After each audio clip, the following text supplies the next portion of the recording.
Ding Junhui. We go back to making a century, and since then, well, they say don't poke the bear, don't you, Dennis? But he really has. He's inspired something in Ronnie. These have been 3 incredible frames he's produced. It's called finding that gear when it matters. Thank you. Cheers. Just about okay. It's a thin one though. 48. It'll be moving reds, but just be careful of the black. And that's okay. 55. And just listen to the crowd. He's going for his 8th UK title here. That is remarkable. 56.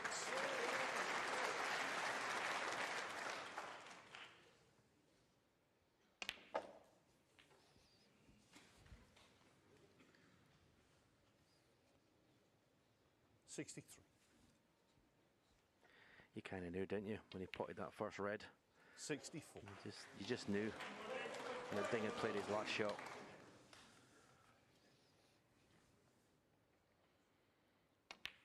Yeah, it's amazing.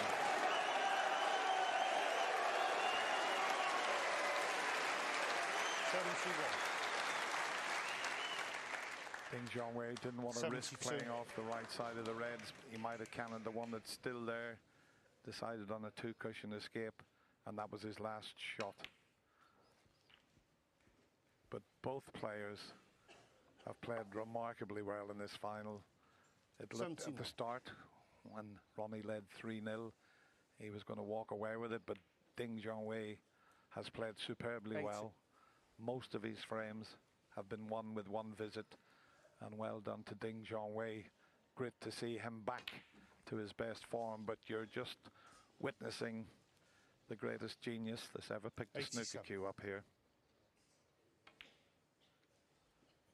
88.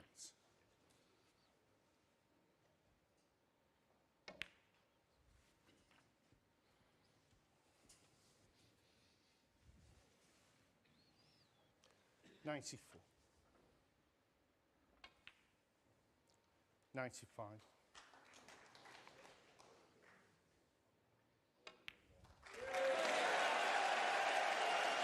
Well, another century break. It just keeps getting better and better. Are they going to keep the applause going while he's clearing up? Why not?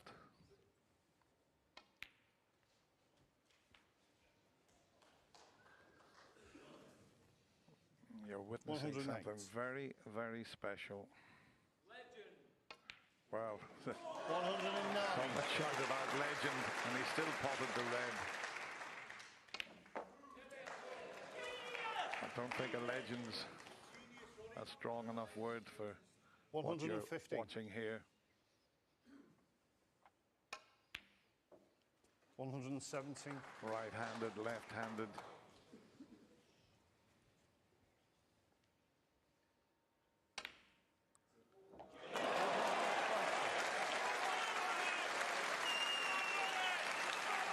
Averaging 13 seconds a shot, all the way around the angles to get on the blue. Here it comes. Don't hit the pink. 124. I think these two players will give each other a big hug because they have given us a final that is absolutely incredible. And listen to the crowd here. Just listen to them.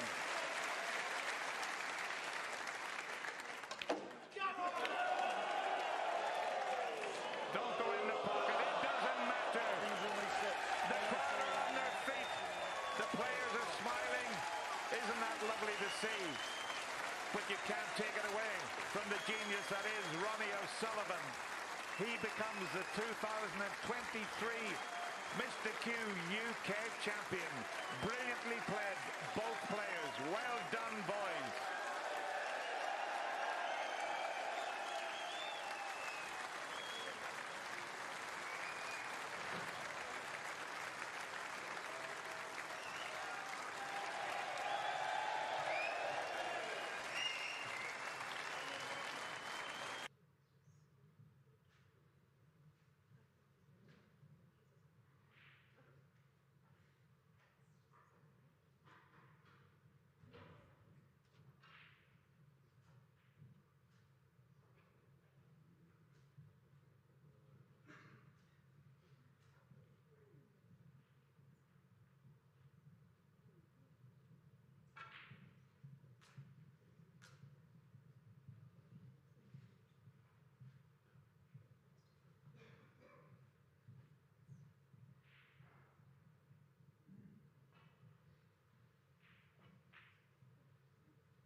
So the players are back, Neil Robertson and Oliver Lyons. 2-2 here in the penultimate qualifying round of the Victorian Plumbing UK Championship.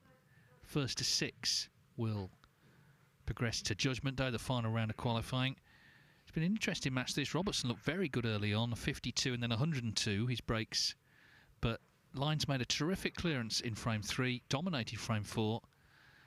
The clearance in frame 3 began with a fluke. That was the turning point, really. It can turn back, of course, but Neil Robertson at 2-0 and looking good for 3-0 would have been maybe entertaining thoughts of an early night.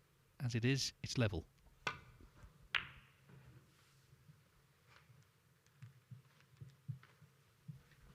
Yeah, just putting that fluke aside, the next ball that Oliver potted in that break was that brown to middle, and I at the time thought that that was going to be a big shot in the context of this match, and well, we'll find out come the end of play just how significant it was, but it was a very, very brave shot to take on. If he misses it, he loses the frame and he goes 3-0 down, possibly then 4-0. Took it on, and we've got a completely new game on our hands now. Just spoke to Oliver briefly upstairs in the players' lounge as well. He said he had a brown very, very similar to that against Jamie Jones in one of the qualifiers recently in the deciding frame, took it on, missed it, and he just set himself before that one against Neil and said, I'm not refusing this, I'm going to take it on, and fully committed and got his reward for it. And that just underlines just how important mindset is out there. What you're telling yourself as a player when you stood behind the shot is not always about the difficulty of the shot itself, it's more so what you're actually telling yourself before you play it. Absolutely. And as I say, he did look, you know, after potting that, he looked really good making the clearance. Sometimes you see a player pot a really tough ball and then miss something easy when they start to think, hang on, I should do this now. But he didn't, and he would be feeling great, I'm sure, coming back out. Still a tall order, of course, against someone he's only beaten once in 8 meetings, but very much in the match. Stan Moody 4-1 now over Pang Zhongzhu. He lost the first frame, he's won the next 4. And there's a big frame on table 8. Matthew Stevens is 4-0 up against Martin O'Donnell. They're on the yellow. O'Donnell's 8 in front. Clearly, if he doesn't win that frame, it's very hard to see him coming back from 5-0 down.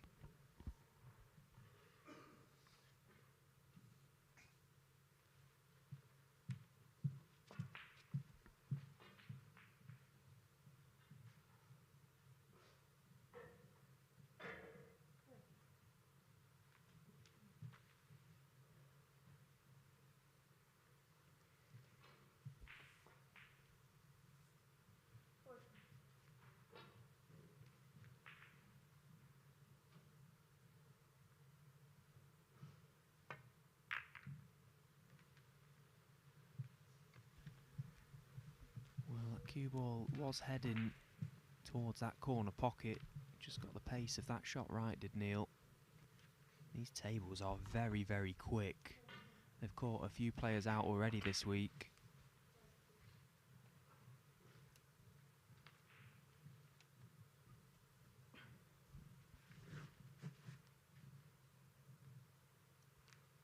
Not really much that Oliver can do with this one, just try and contain things.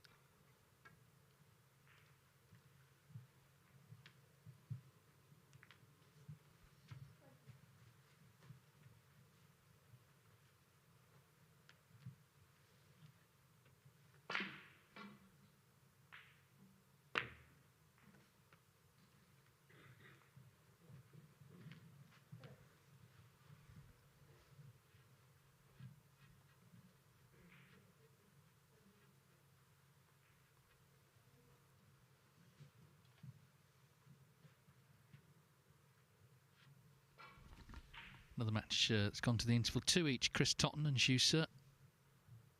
And 2-2, Robert Milkins and Ross Muir. They're just back, actually. Milkins in the next frame.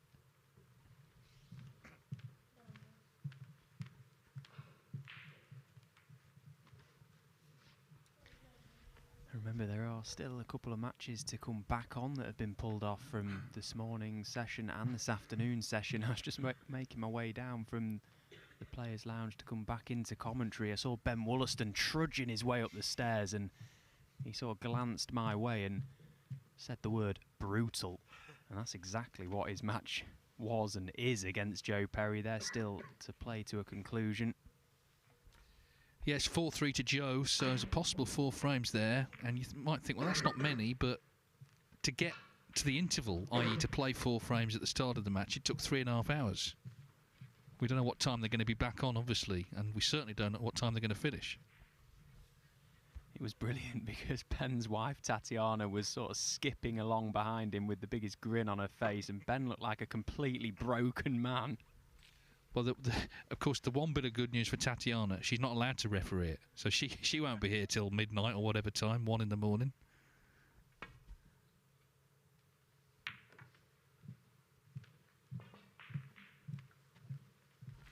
Anthony McGill, another player who is looking for results, isn't he? 3-0 up on Guo Chang, who's a tough opponent. Of course, beat Ronnie O'Sullivan at the English Open. McGill lost to Kyron Wilson, didn't he, in Belfast in a very close finish.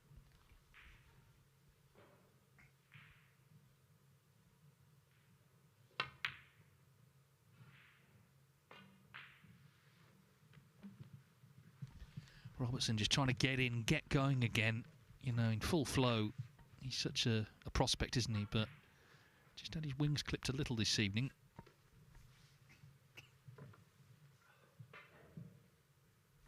It's amazing how these narratives form and then almost immediately unravel. I mean, when he won the English Open back in the 16, it was all Robertson's back, all problems behind him. Same tournament, John Higgins dropped out after 29 years, and it was, oh no, the end is near for John. But then a week later, Higgins got to the British Open final, got back in, so he's going to be in York as a seed, and Robertson's dropped out again. The system these days, it really keeps you on your toes, and the International Championship, such a big money event, big points, with Zhao Guodong getting to the final, and, sorry, Zhao Guodong getting to the semi-final, and Chris Wakeling getting to the final. They went past Robertson.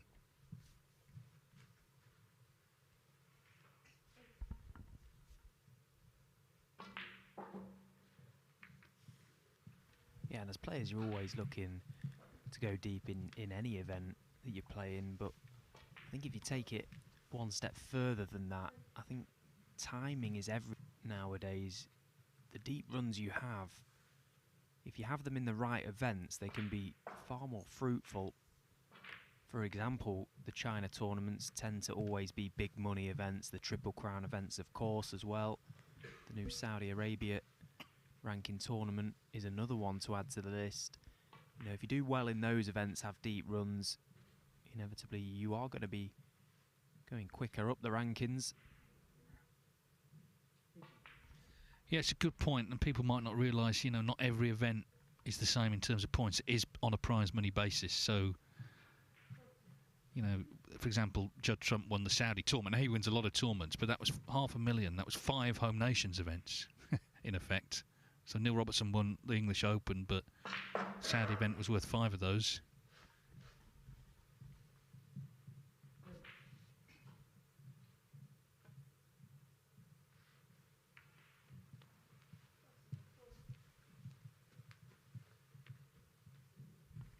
One player is going to be interesting to see at York, of course, is Luca Brissell, who is currently on the projected end of season list, 58th, and that's taking off his $500,000 that he won the 2023 World Championship.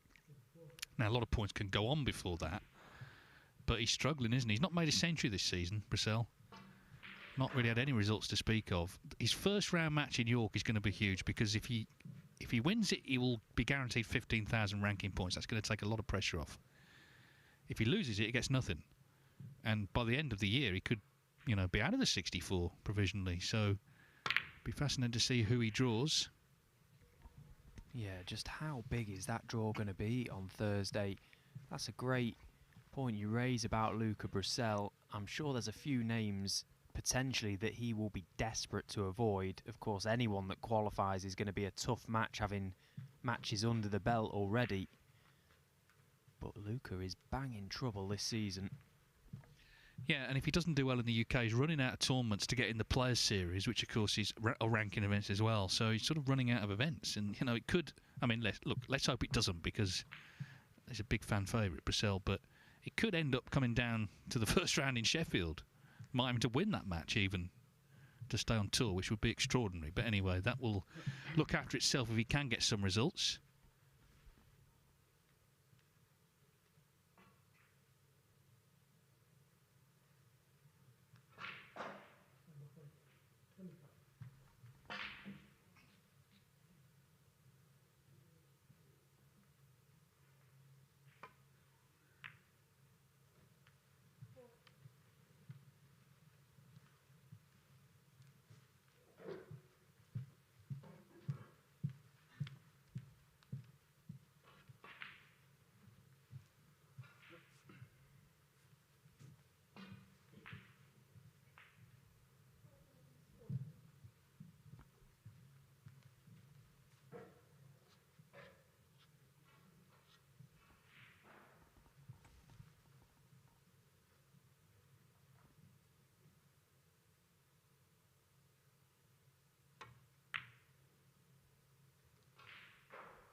Well, it looks like he can get through to the red to middle, so it's been quite a lengthy start to this frame. 11 minutes with nothing potted. Surely that's going to end here.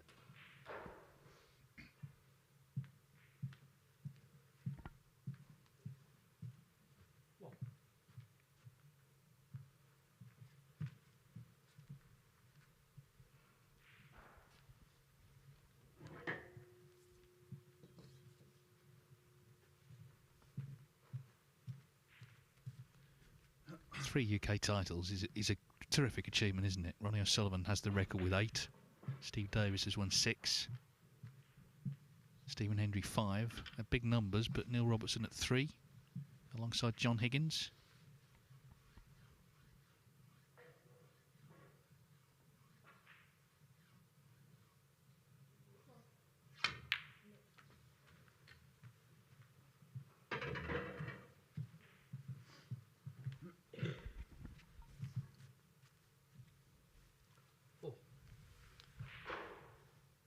Bad scoring chance this now for Neil.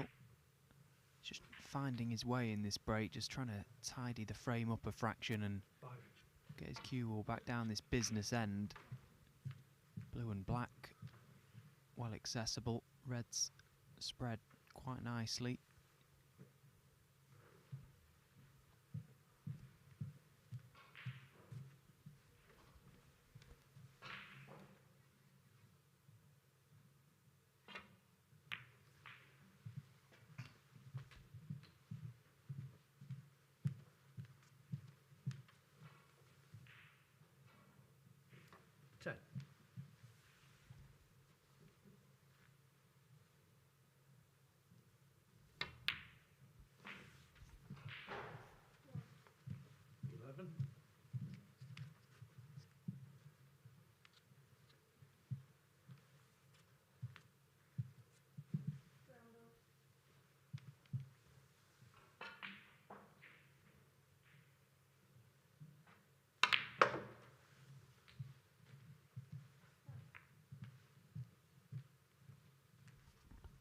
When the UK Championship started, it was actually only for players who lived in the UK, so there were certain non-British players who couldn't play in it. It was very much a UK Championship.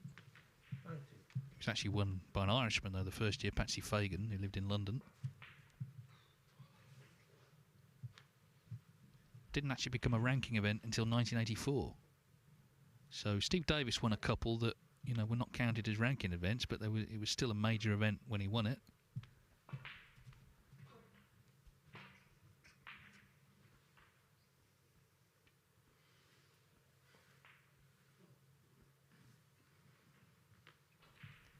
Of times he's just come up the wrong side of the blue here, Neil, so just leaving himself a little bit more to do.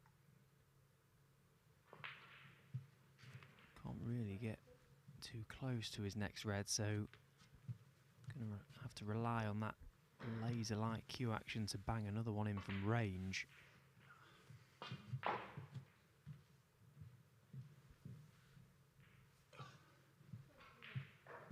Just can't quite decide how best to leave this. In the end, he's just taken his medicine and accepted the fact he couldn't do too much with that. Shot you would expect him to knock in this red, but the added weight on the back of the cue may make a slight difference.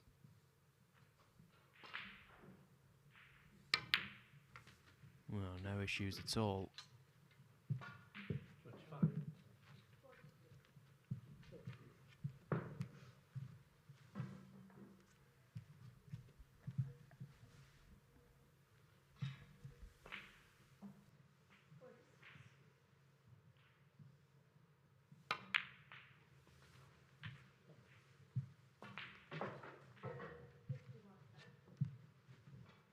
Robert Milkins, 3-2 over Ross Muir. Typically dashing half-century from Milkins over there on table 2.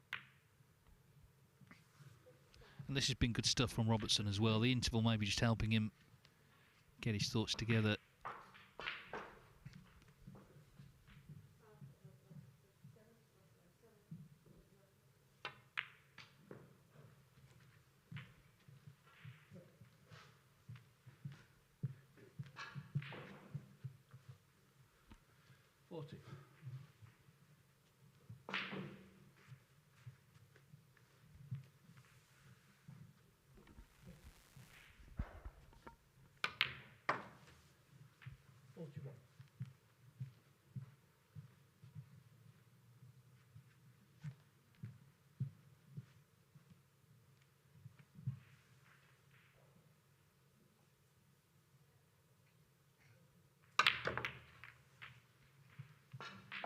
Yeah, very nicely played that from Neil.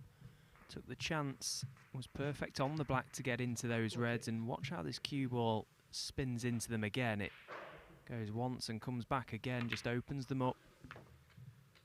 Nicely done, and now has earned him the chance to win this frame and regain the lead in this match. This is no doubt when Neil is at his best. When he's in amongst them scoring, he's got this nice rhythm around the table.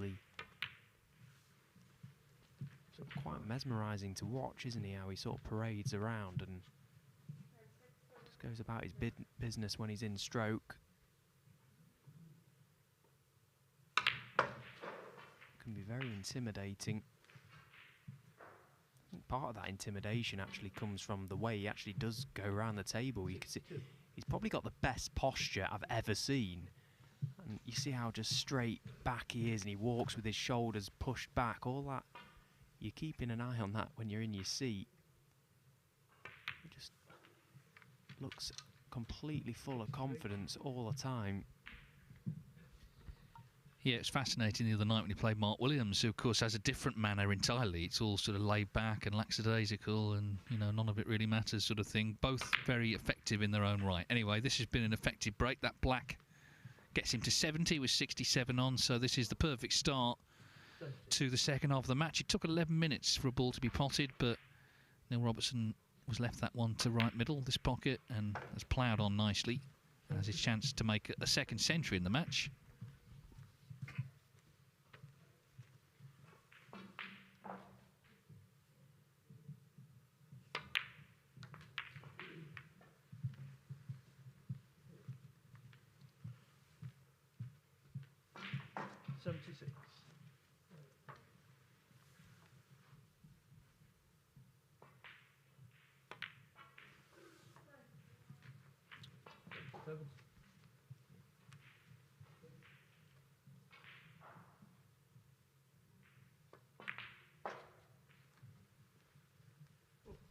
Well, I don't know whether he felt the black pulled away there, but anyway, he's won the frame, 77. A great start, coming back out after the interval, of course, having lost the previous 2 frames. Neil Robertson leads Oliver on lines 3-2. That frame I mentioned with Matthew Stevens and Martin O'Donnell, they're on the pink, they're level 59 each. Of course, it's 4-0 to Stevens. So O'Donnell clinging on there, but really needs to win that frame, you feel. Still 4-1 Moody over Pang. It's going to be 5-0 Hussein Vafai against Mahai Long. So if that is the first to finish, I guess the question is which match comes back on first? Would it be... Well, I suppose it would have to be the one from the morning, wouldn't it? Scott Donaldson and Yulu, Joe Perry, Ben Wollaston was afternoon, so I guess the morning match will have precedence there. What else have we got? Guo Chang's going to win his first frame, just won it with an 84 break. Anthony McGill leads 3-1. Chris Totten, 2-2 as you, sir. Totten in front in the next 3-1 Lu Hongyu over Lu Haitian. So some very interesting matches in this session. Milken still 3-2 over Ross Muir. But Robertson now, that he's won that frame handsomely, looking to exert himself, put his authority into this and try and keep Oliver Lyons at bay.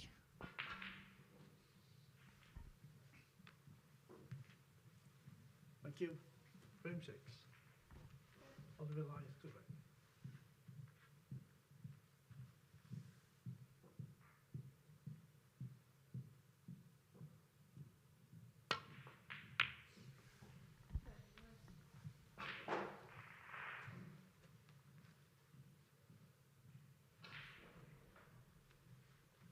We have here on Blue Sky, which is a new platform, or new to me anyway, Gordon. It says, a question to both of you. If you could pick a dream set of finalists for the UK Championship, based on the current top 16 and those in the qualifiers, who would it be and why? For me, it would be Xiao Xingtong against Si Jiawei. Well, that'd certainly be entertaining. Yeah, I mean, look, there's lots of combinations, aren't there, that would be brilliant. I mean, I think it's always great to see, you know, two real titans go toe-to-toe. O'Sullivan and Trump would be an obvious choice there. But equally, someone coming through from the qualifying. What about Stan Moody, if he qualified, 18 years of age? What about Jackson Page and Mark Williams? Yeah, master v pupil.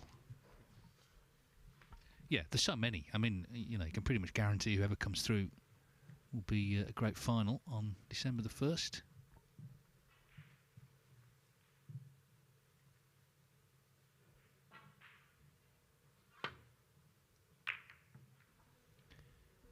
What about Elliot Slesser and Gary Wilson? What are you trying to say there? Now that would be tasty.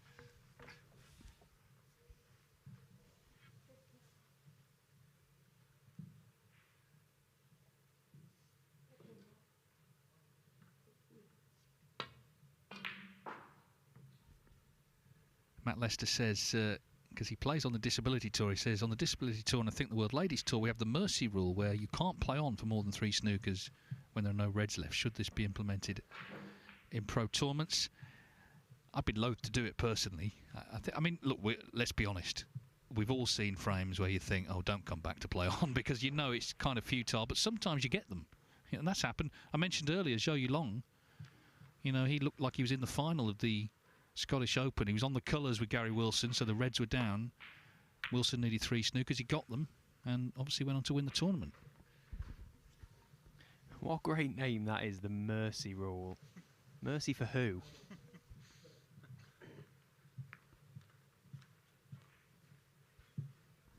And Kelly Barker says, it's Stan Moody going well with a chance for 5-1. Who would he play in his final qualifier? I think he'd fancy his chances. I believe it's McGill, Anthony McGill or Guo Chang, Kelly.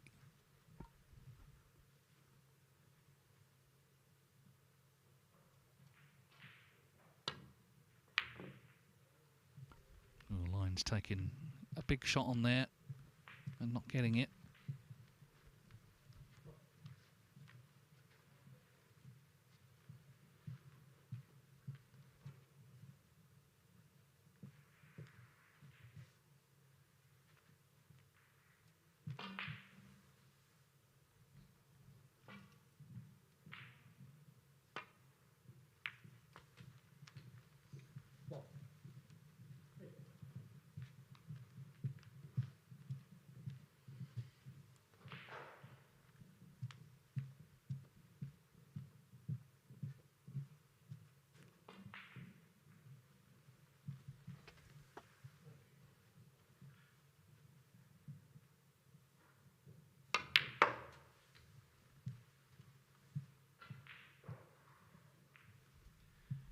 got a question actually for you, Stephen, from Keelan. He says, or he or she, I'm not sure, but says, what are your ambitions now at the moment from a playing capacity? Of course, you're trying to get back on the tour, aren't you, through various routes?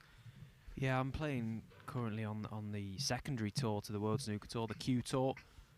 We have got 7 events around the UK and Europe. The next event being in Austria, in Vienna, just before Christmas. So really looking forward to getting out there. Yeah, the Q Tour I think is probably my best route to get back to the main tour. I made a decision actually at the start of this season to just focus purely my attention and efforts on events that can get me back onto the main tour. So I've not really bothered too much with a lot of the Pro-Ams and a few of the English events this season that, you know, you can get a little bit bogged down in playing in clubs. And look, I've been there, and I appreciate I have to play in those events to earn the right to play on the Pro Tour, but I'm purely focusing my efforts on the events that can give me a direct path back to the pro circuit. After winning the English Amateur title last season as well, it sort of guarantees my place in the European Championships this coming year. So yeah, a couple of routes that way, purely focused, and hopefully one route can get me back on the main tour. Do you think, I mean, you do a lot of commentary now, has that helped at all in terms of, you know, you have to sort of watch the other guys? Has it given you more of an insight maybe into some of what some of them do?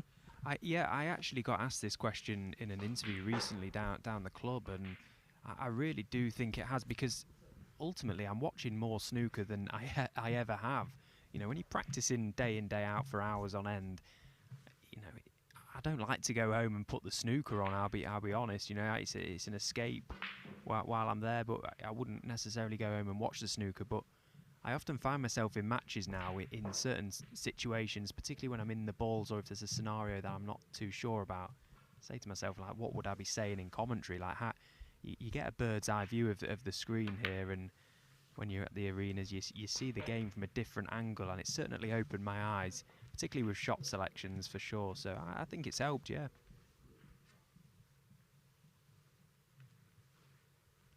It's a much easier game from in here, though.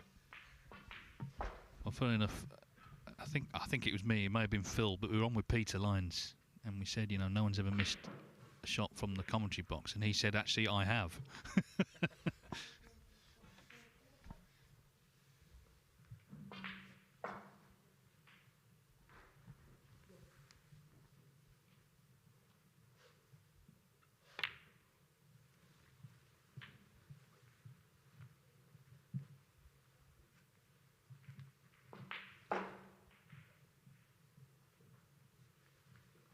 80. It's gone a bit awkward, this, isn't it? You know, you kind of feel they're all there to be potted, but he just finished a little awkwardly. Yeah, and it looks a good scoring chance, this, because of how the reds are spread, but they're all kind of in the way. Not really much room to navigate your cue ball. Got to be very accurate, and the black is somewhat tied up. The pink isn't ideal, with the red being just beneath it and one to left corner, stopping it from being pottable there. So, bit of problem solving for Neil here.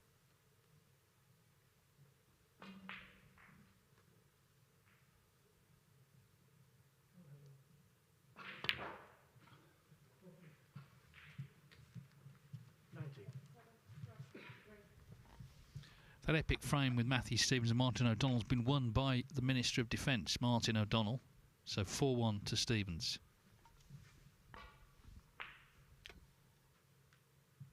I should say that's his nickname. It's not another Trump cabinet appointment. That would be at left field, but some of them have been, haven't they? But no, Martin, that's his nickname. I don't think he particularly likes it, and why would you?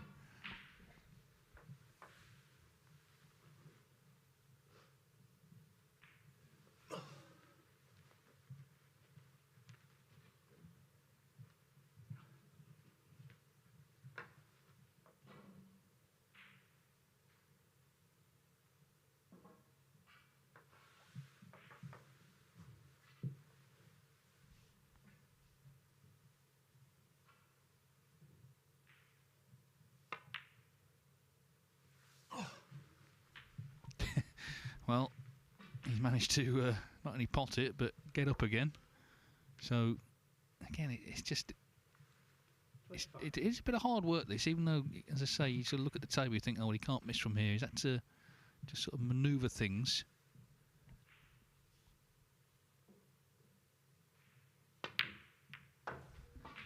Yeah, he's grafted really hard for these 26 points so far.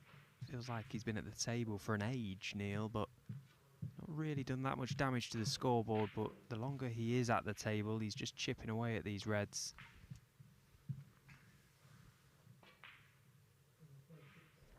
Massive frame on table 4. Stan Moody 4-1 up on Pang Zhengzhou, 7 in front on the blue. So obviously 5-1 doesn't seem likely Pang's going to win from there. 4-2, you never know. 32.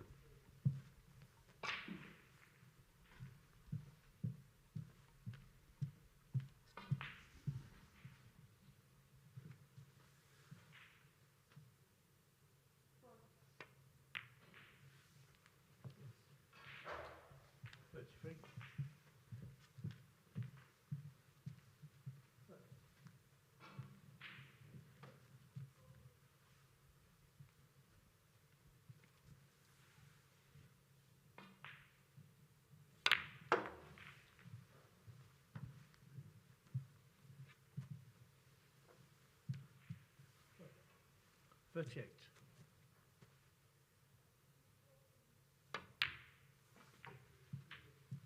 $39.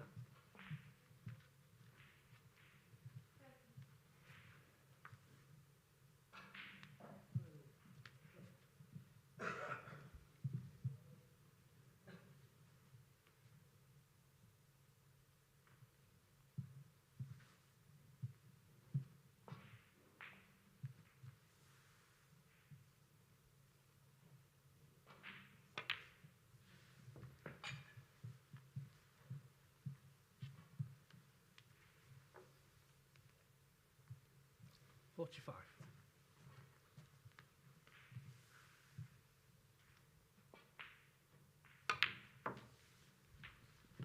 Pang has potted blue, pink and black to win that frame I mentioned, so 4-2 to Moody.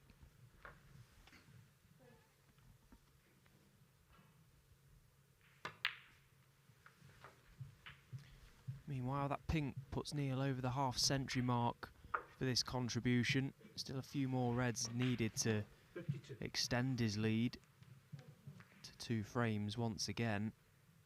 It's been a really good break, this, actually. There have been a number of times when it could have quite easily have broken down, but he solved this little riddle nicely.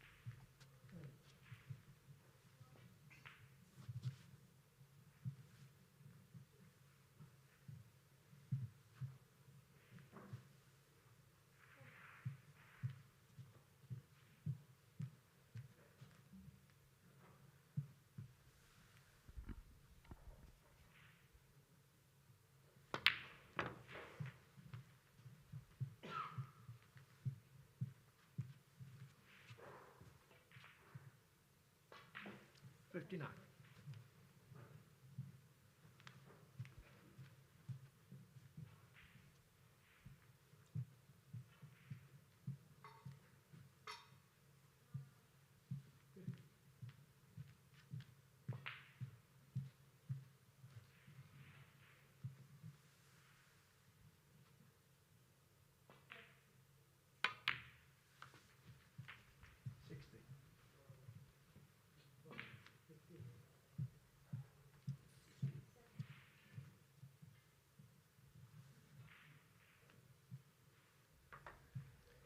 He's done an awful lot of walking around the table here, Neil.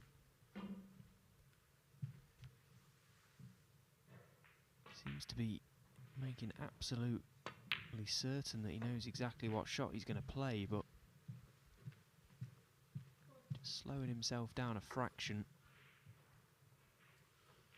66. Well, this is the one, isn't it, that should make it 4-2. 67. So 2 very good frames from Neil Robertson, just to re-establish that 2-frame advantage over Oliver Lines.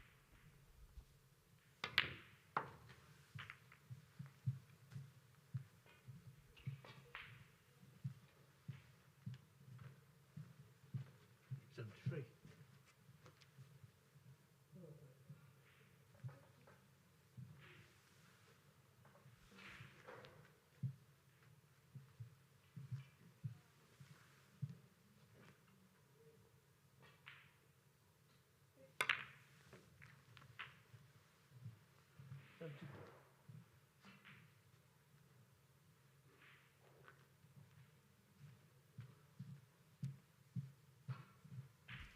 Frame is certainly over, but as ever, Neil Robertson looking for a way to make another century.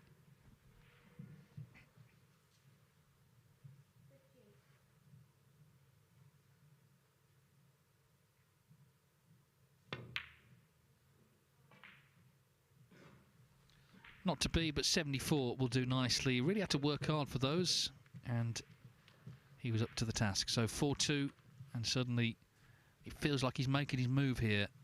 2-2, it was in the balance, but as he just chews on a banana there, he's looking good again at 4-2.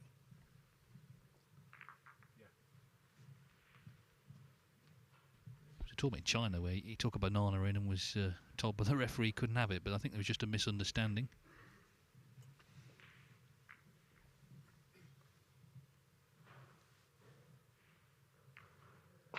Gone are the days where, you know, you'd see the players smoking or drinking in the corner between frames. It's completely different, of course, now.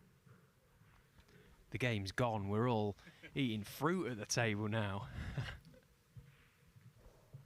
Yeah, I mean, Neil, obviously, he became a vegan, didn't he, a number of years ago, and has stuck to that. And certainly, you know, he looks healthy and, well, has worked on his fitness outside of that. Also, I think players are just looking for any edge, aren't they?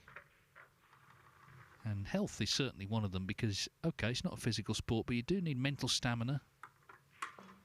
And stamina full stop. When matches get long, we've seen Mark Allen in recent times, you know, lose a lot of weight because he got to #1 in the world.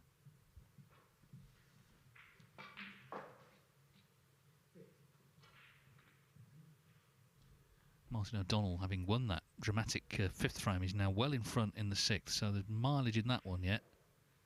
I think you always feel at these qualifiers that there's mileage in every match, whatever the position. Hossein Bafai is 5-1 over Mahai Long, but looks like he needs a snooker in the next frame.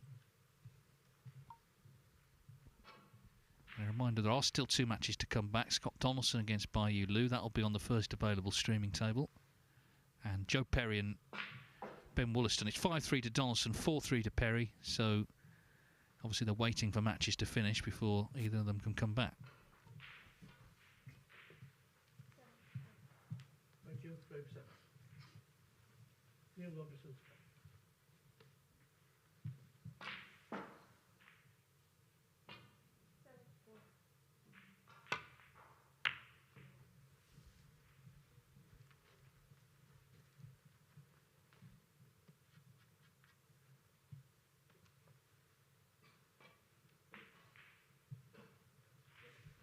Another message has come in on X asking, do we prefer the UK Championships now with the qualifiers or when it was a flat 1-8 draw at the venue? Well, I can speak from experience having played in both, and obviously as players you want to be at the venue, of course you do, but the difference with that flat draw when it was played at the Barbican is that if you were a lower ranked player, you were playing guys at the top. I remember my debut actually, I think it was 10 years ago now, played Mark Williams in the Barbican, which at the time was great. That was my cup final, if you like, but I basically got pumped and it wasn't all that enjoyable in the end. And of course back then, if you didn't win matches, you know, you weren't getting any prize money. So I think the system now, I'm more in favour of the tiered system. I think it allows the lower ranked players to play their way into an event and earn the right to play at the venue. So I can see both sides to it, but I think I do prefer these qualifiers purely from that perspective. Great red from Robertson, couldn't quite hold off the black. Yeah, I just think it's much better now. It's looks more prestigious.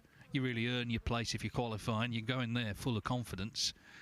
And also, I mean, when it was the flat draw, of course, they had to sort of, some matches were played in the second venue, as it were. They always had various names, not all complimentary, but it was kind of a sports hall, and no one liked being in there because the main arena is where you wanted to be. So it was kind of like a 2-tier event. Just too many matches going on, I think. And it just feels more prestigious now, and back to where the UK Championship, I think, really should be. Yeah, horrible place to be actually out the back, especially when you can hear the roar of the crowd through the wall pretty much, knowing that everyone's more interested in what's going on in the main arena of the Barbican. Loads better how it is now, in my opinion. Big frame, isn't it? It's the old cliche, but, you know, a chance to get to 5-2. Robertson looking confident. He's just won 2 frames in a single visit. And when he sees the winning line, he usually makes a dash for it.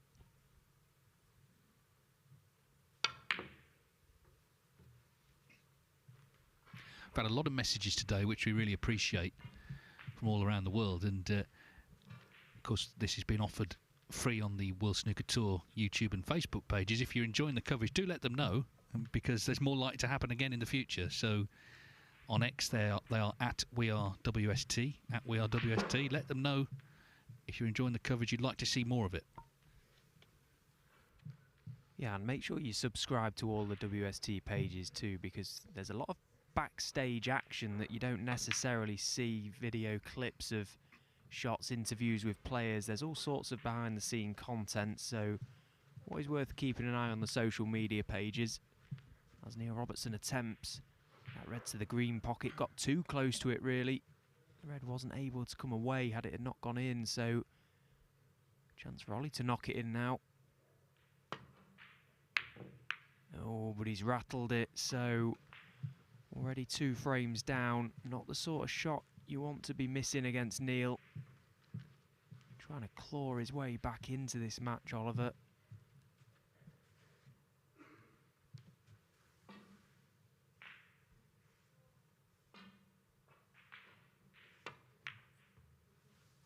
But he's overcut the red, and he's overcut it by some distance.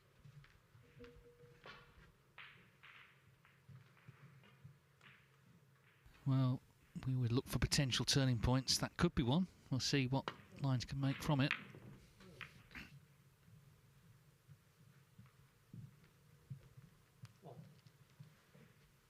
Not finished great, really, because there's no reds that go, it would seem. He's trying to get into them from his next shot.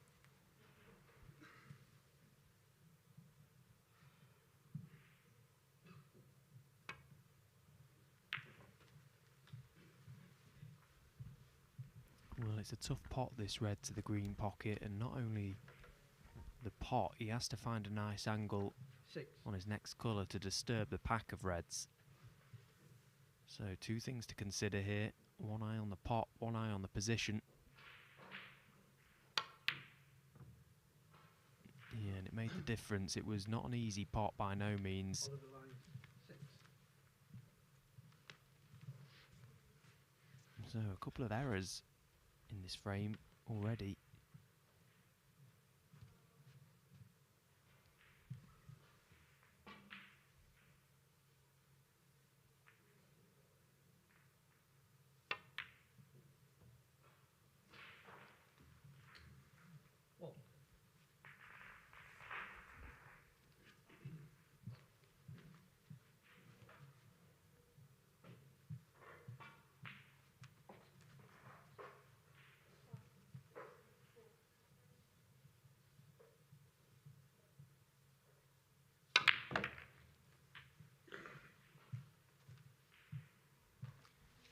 Well, he got into the reds there, Neil, but pretty much moved every red ball, but none of them, it seems, into a potable position.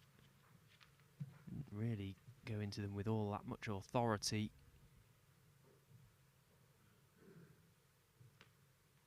So, but for a really good pot to the right middle, very thin red, it looking like end of break. Message in from Mark on X saying, what's your take on Yulu? Myself and Rodney Goggins. What a throwback that is. I've had many a battle with Rodney Goggins over the years. If you're listening, Rodney, hope you're well. Great player in his day, Rodney. We've had a bet on her being the first woman to qualify for the Crucible. Well, whoever's had that bet, I hope it comes in. I hope it comes true, because wouldn't that be a story? You know, she's still got the chance, of course, to qualify for the Barbican this weekend. I think she's a proper player. I really do. She's shown us that this week, shown us glimpses of it, scored very nicely. She scored well against Scott already. I think she's made 4 half centuries so far in the match already. Only got the 3 frames to show for it. So she can certainly mix it. Good luck to her.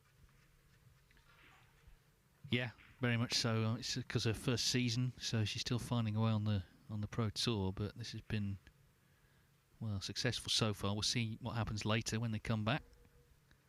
But regardless, you know, she's shown a lot of potential, and I think earning a lot of respect as well from the other players. You know, if you're winning matches and winning them, playing good snooker, you'll get that respect for sure. I've heard a lot of positive comments actually upstairs from various people. Robertson trying to get in again.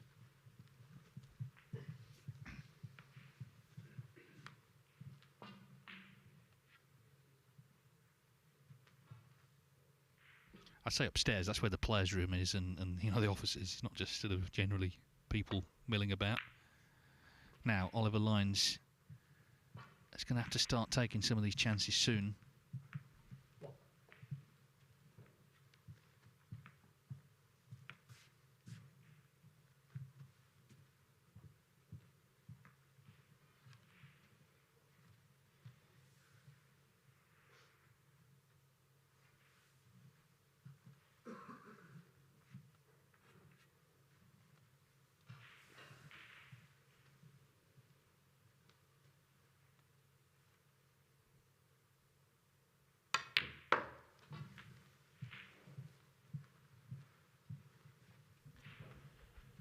Made the decision there to play the sensible play, Oliver. Take the green, take out the red, get nicer on the blue.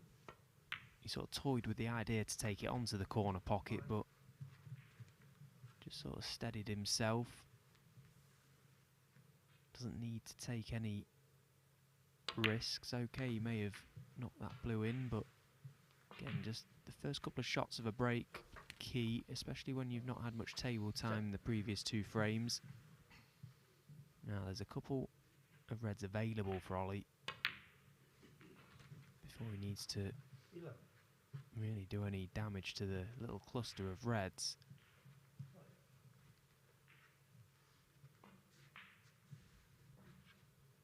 I always think the longer you can keep a player away from getting to 5 frames in a best of 11, that you've still very much got a chance of winning.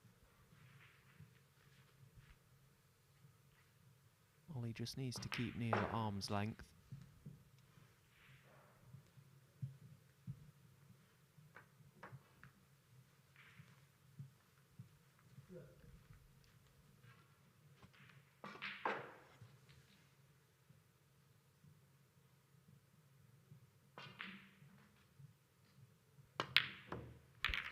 Oh dear. Well, if he's managed to block everything here, then he's been very fortunate. The miss obviously is very disappointing. But the pinks come back, the cue balls come back into the reds. They may all be covering one another. Does this red pot pass the pink? I think it does. Yeah, so he hadn't done. I did look at Neil there, and he didn't seem to react at all, which suggested he was on one.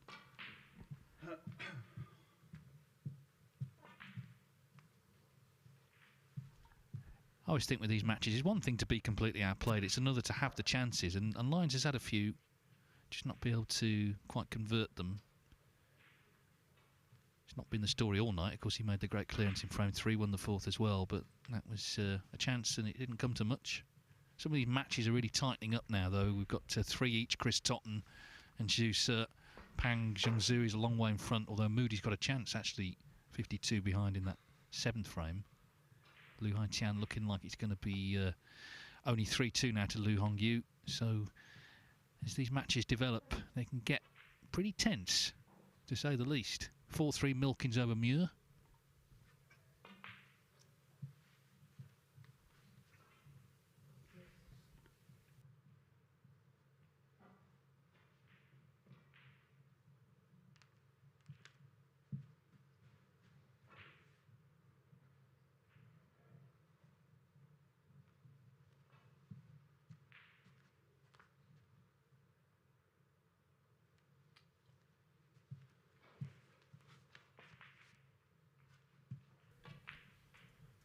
Again, Neil doesn't seem very comfortable with where he's landed on the blue there, so it's just taken a moment or two to work it out. He struck that one lovely though.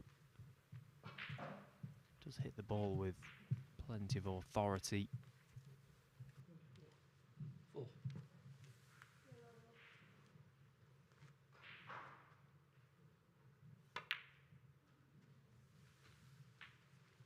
5.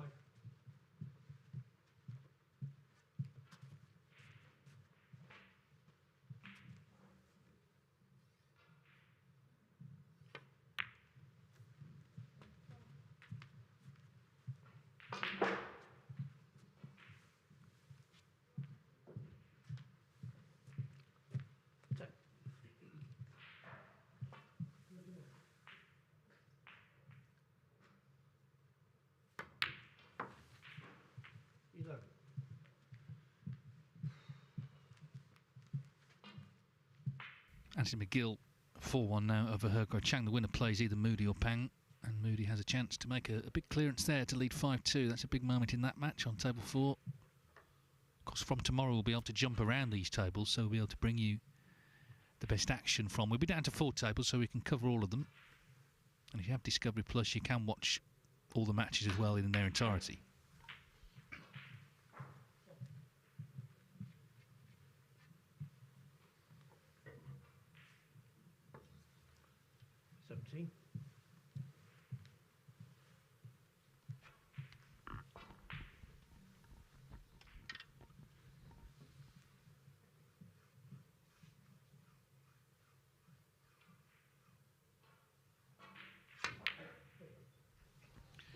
Yeah, I mean, he could have left that easier, couldn't he? He had to get the rest out, and it didn't look a lot of fun.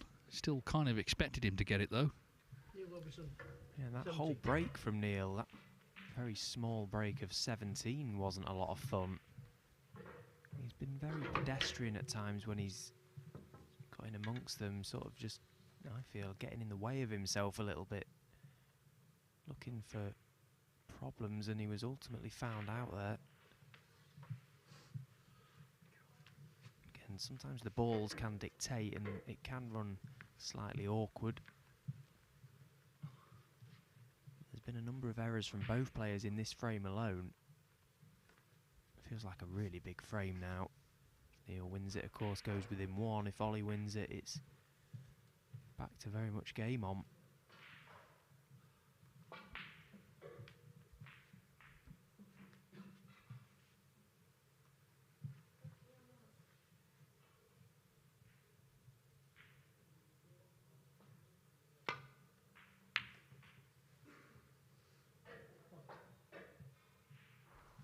Well, I mean, he's just hit that all wrong.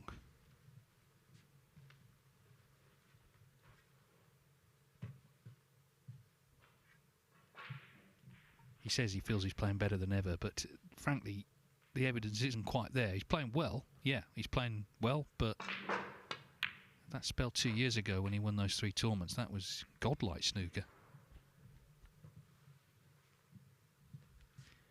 That was a nice little flick off that cluster of 3, because he just pushed the 1 red available into the right corner, which then releases the 2 beneath the pink to left corner, so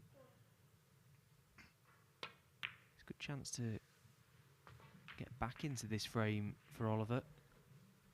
Meanwhile, Stan Moody is still going very strong over on table 4. Break goes to 59. The 6 remaining colours. 59 points to Stan, 60 to Pang. Massive frame. He was 1 ball away a few moments ago from taking a 5-1 lead, and Pang was 60 points in front to close the gap to 4-3. Massive frames going on all over the place here.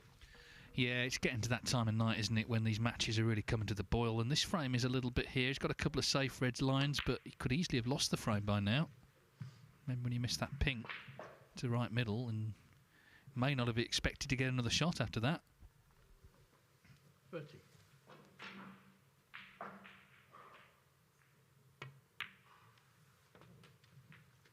14. 15.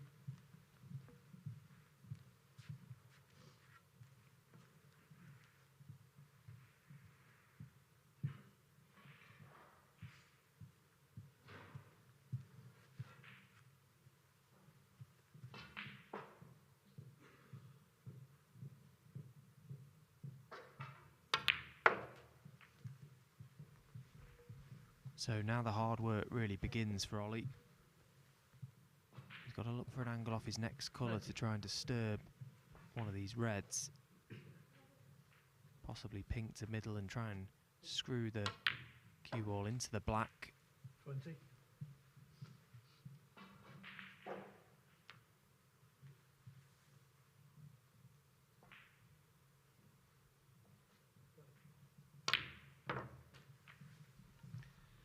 I can tell you Moody needs the pink for a 5-2 lead, and he's knocked it in. It's a clearance from Stan Moody. He was 60-0 down. He's going to pop the black, so it'll be 86. That is terrific. One of those big frames, 5-2. He seems to be getting better all the time, Stan Moody. Big shot here from lines, not quite on target, but the frame is still in the balance. 26.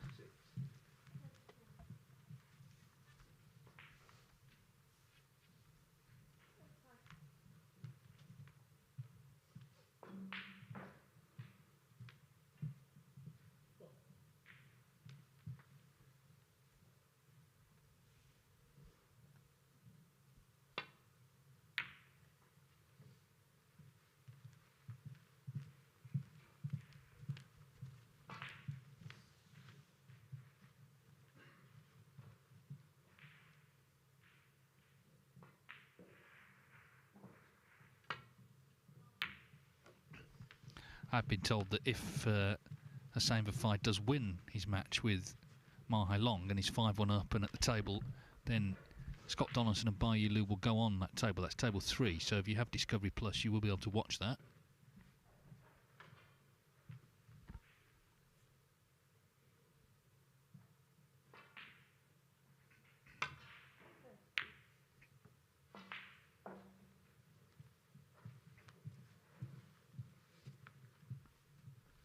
This little duel here is going to potentially have a big effect on the match. Certainly if Robertson can get in and make it 5-2, you fancy him strongly. 4-3, then it really is anybody's.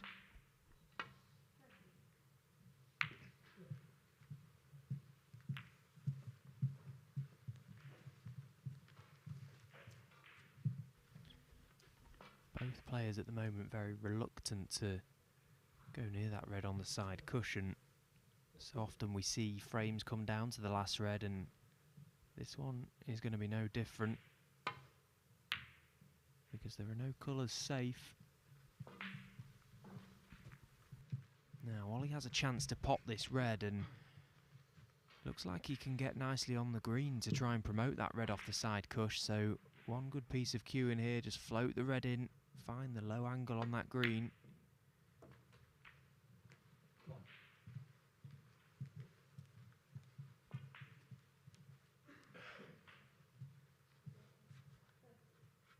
Doesn't need to play this with too much pace. He'll just be trying to flick the red off the cushion.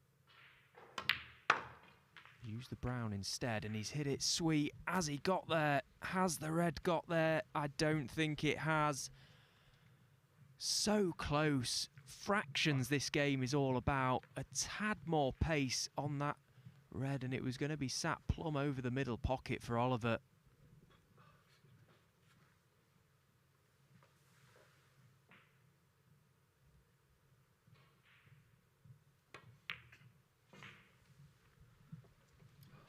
Yeah, it's a really good effort, wasn't it?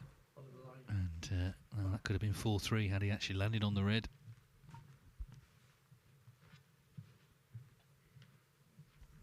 Vafai had a great chance to win the match, but missed a red, and Ma Hai Long looks like he's over the line. Snooker's required, so 5-2. It's all getting a bit tense, isn't it?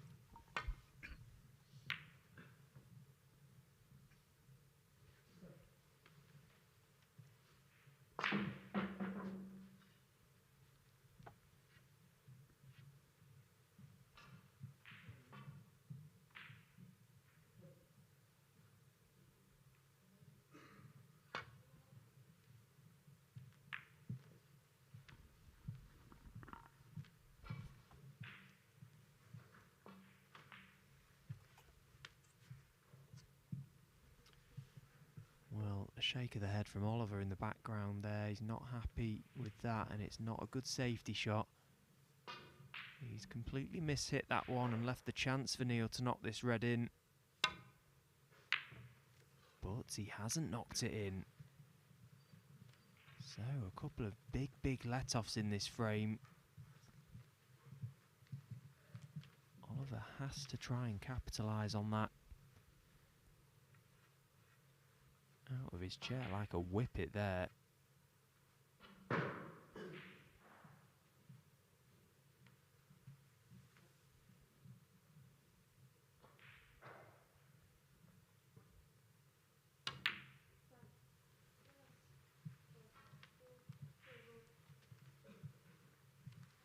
Yeah, very good safety shot. Got the cover with the brown. Green may be obstructing enough of this cushion to prevent Neil coming one cushion down this side to hit the red.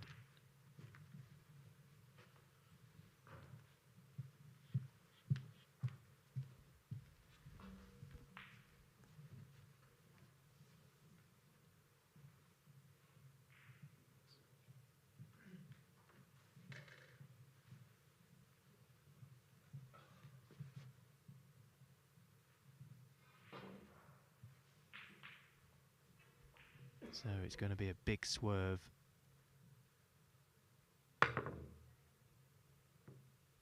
Wow, the wrist. Under the virus. Well, it may be a free ball, although it may not be that much value to him.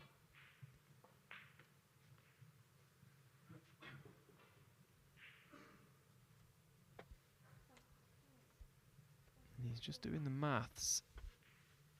He's 19 points in front.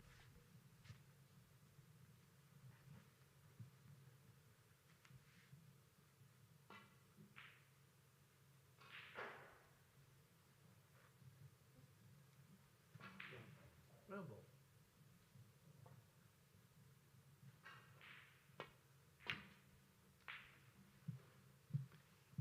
So he's took a gamble there, Ollie. Gamble on the fact that he will be the person to pot the red in the next colour, and that way that he won't need the brown. So deciding to put that safe for a little bit of insurance. Has to make sure he gets this red though.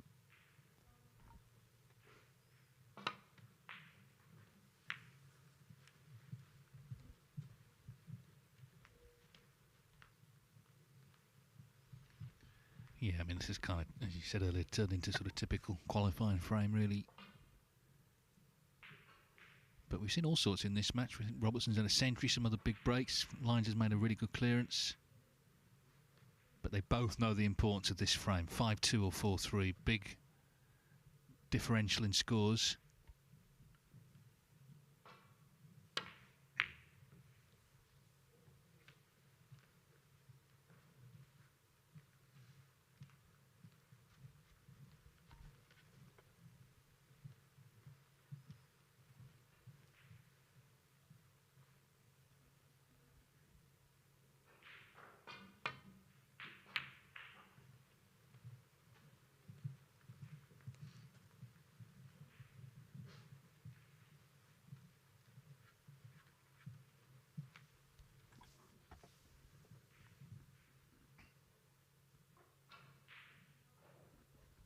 And just get through to the centre of the cue ball.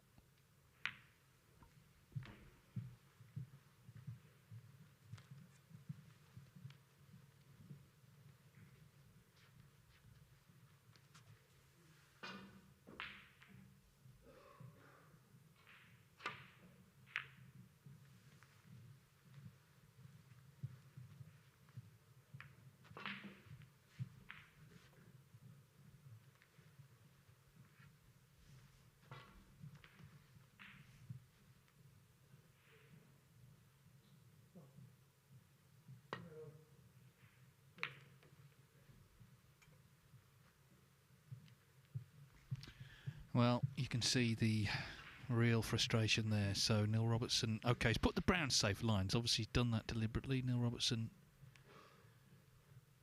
has a chance at the red, but that brown's going to come into play.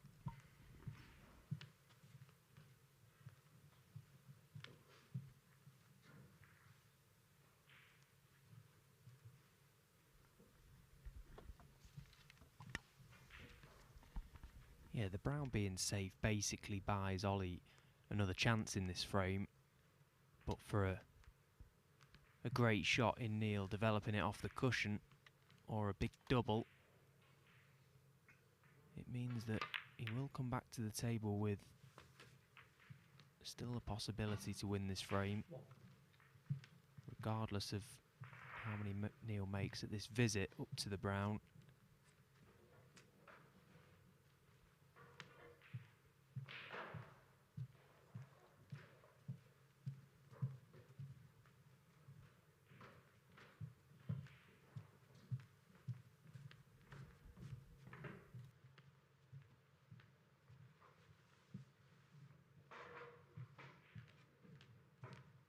It is 5-2 Vafai over Mahai Long. He had a chance for 6-1, but didn't wrap up that frame.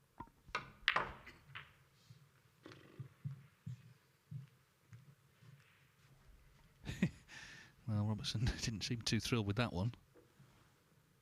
Is he snooking himself here? 6. Not quite, but he's making sort of heavy weather of this frame. The frames he's won, he'd been very fluent in, but at other times he's found difficult to find that fluency, which in a way is a typical qualifying match. It's nothing new, this.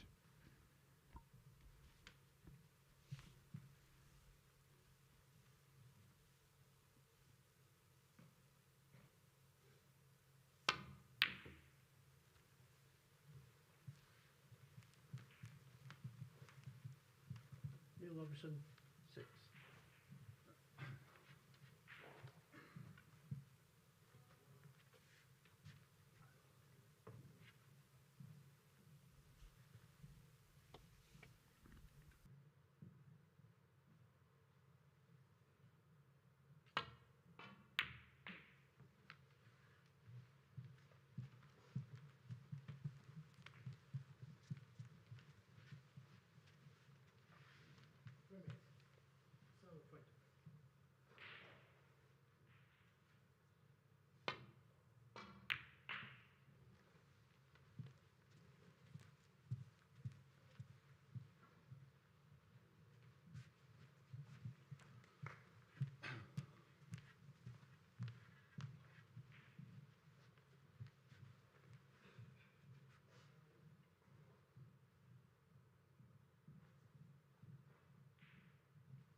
Neil Robertson, 4.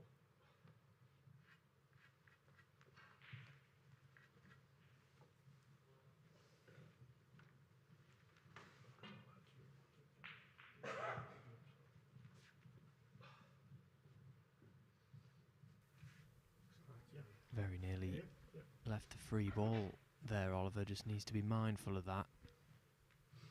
Obviously didn't expect to miss the yellow, but it's quite a big swerve. The reason he doesn't want to leave a free ball because it would give Neil a free shot to remove that brown from the side cushion. But when you're trying to get distance between cue ball and object ball, you're looking for a good contact to it, and he didn't get a good contact on the yellow there. But he's had a result. Neil can't pot the yellow.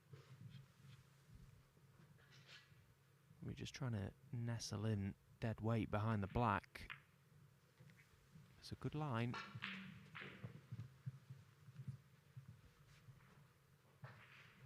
Well, he may have got second prize, full ball behind the pink.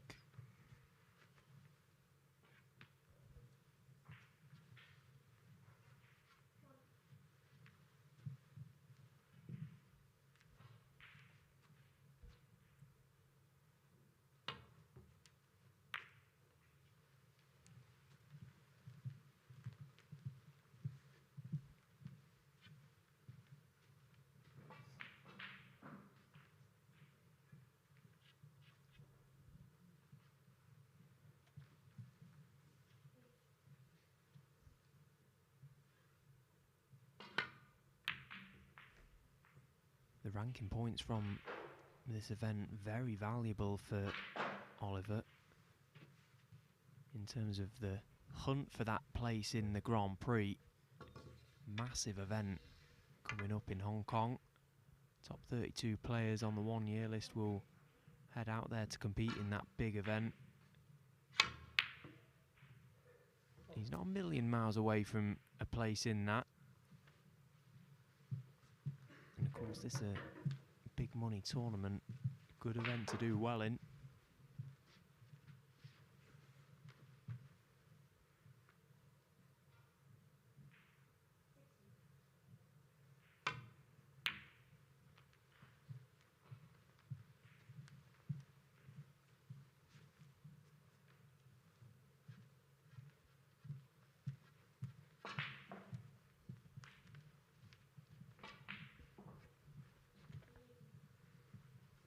It's a strange little affair, this safety exchange, because it feels like the yellow and green are pretty void anyway.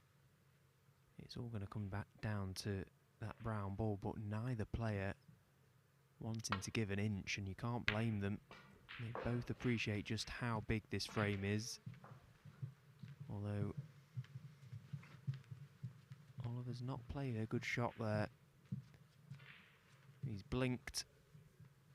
So Neil's looking to pop this yellow and potentially leave himself a nice angle on this green to screw down and promote that brown.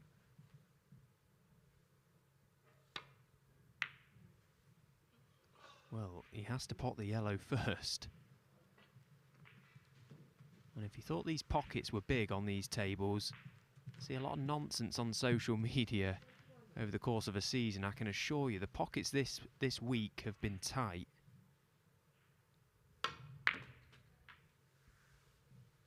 Two.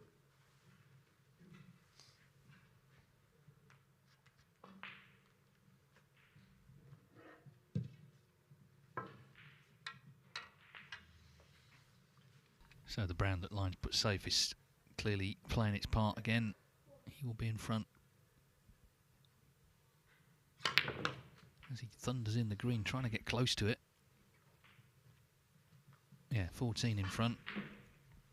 It's a real battle, a scrap really going on. Table 2, Robert Milkins, Ross Muir. It's 4-3 to Milkins. They're on the blue. And Muir's 2 points in front. So 5-3 or 4-4. Big there, big everywhere at the moment. Moody is in. Stan Moody in the early throes of that 8th frame, 5-2 up on Pang Zhangzhou.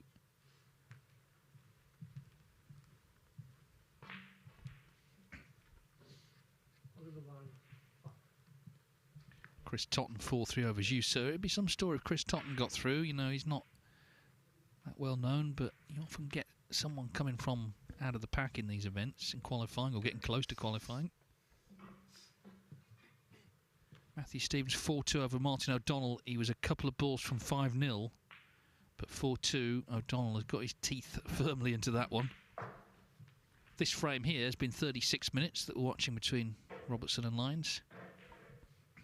I always think at this time of night, it doesn't get any quicker, does it? You know, you get to this hour and you know it's going to be probably a scrap to the end. But if Robertson can win this frame, having said that, then he does become a big favourite again to win the match.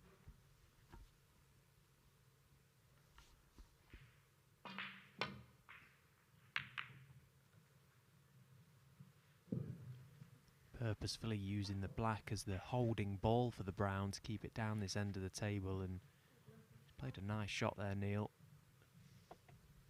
Never quite can guarantee exactly where the brown is going to finish, but he had a rough idea. He knew exactly where he'd liked his cue ball to go, and that was into deep balk. So both aspects of the shot he'd be pretty content with.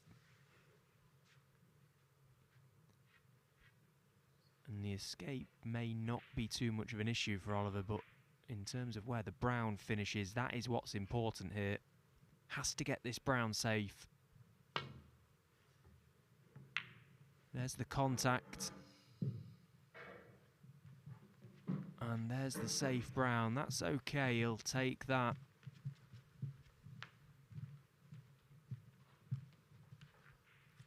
Very nearly another outrageous fluke.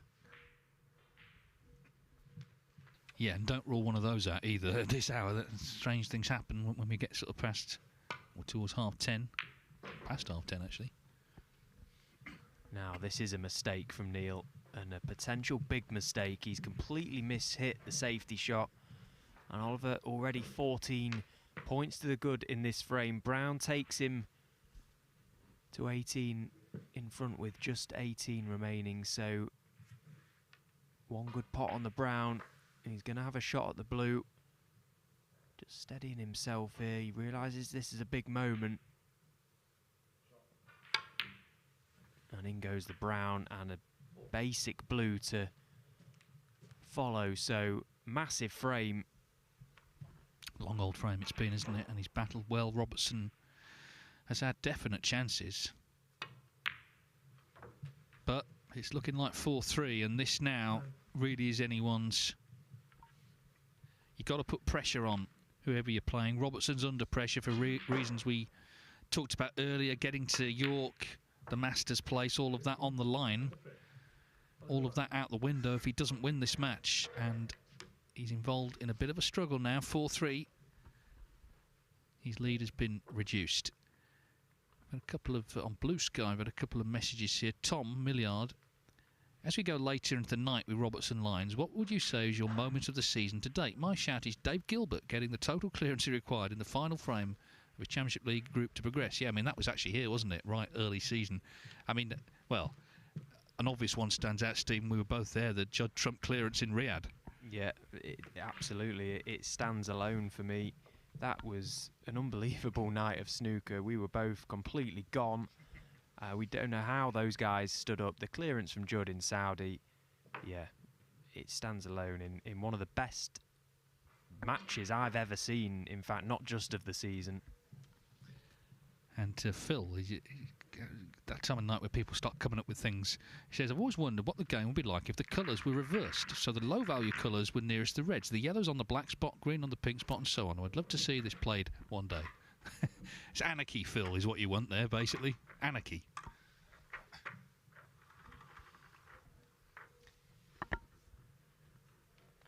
And we've got a couple on X as well, I think. David says, do you think the UK final should go back to being best of 31 as it was in the 80s? Go Steve Davis. Well, it did change. It changed in 93. The reason, I don't think it should, David, the reason it changed was they were played in 7-frame sessions, and by then the play got so quick, it was actually short-changing the public to only have 7 frames. So they made it into a one-day final, and they have the 8 and then possible 11 at night. Personally, I think it works perfectly well now, but yeah, I mean, they were 2-day finals, you're quite right, and they had a sort of mini World Championship feel about them. And Chris, on the World Championship, with a thought, just a thought, with the World Championship possibly leaving the Crucible, what about the UK Championship being played there? Have the Barbican used for the British Open, so 2 top venues are being in use. Well, no, I mean, the problem with that, you see, the Crucible, without getting too much into it, the World Snooker get it for free for the World Championship because it's such a high prestige event. I don't think Sheffield City Council are going to give them the building for free for any old tournament. Nothing against this one or any other. It's about having the World Championship. We'll see about what's going to happen with that. We don't know. There's been a lot of talk again recently, but we'll see. British Open is really good at Cheltenham. I mean, we were there, and that's a really good venue for it. As Robert Milkins, meanwhile, knocks in the pink on table 2, so he's 5-3 up against Ross Muir.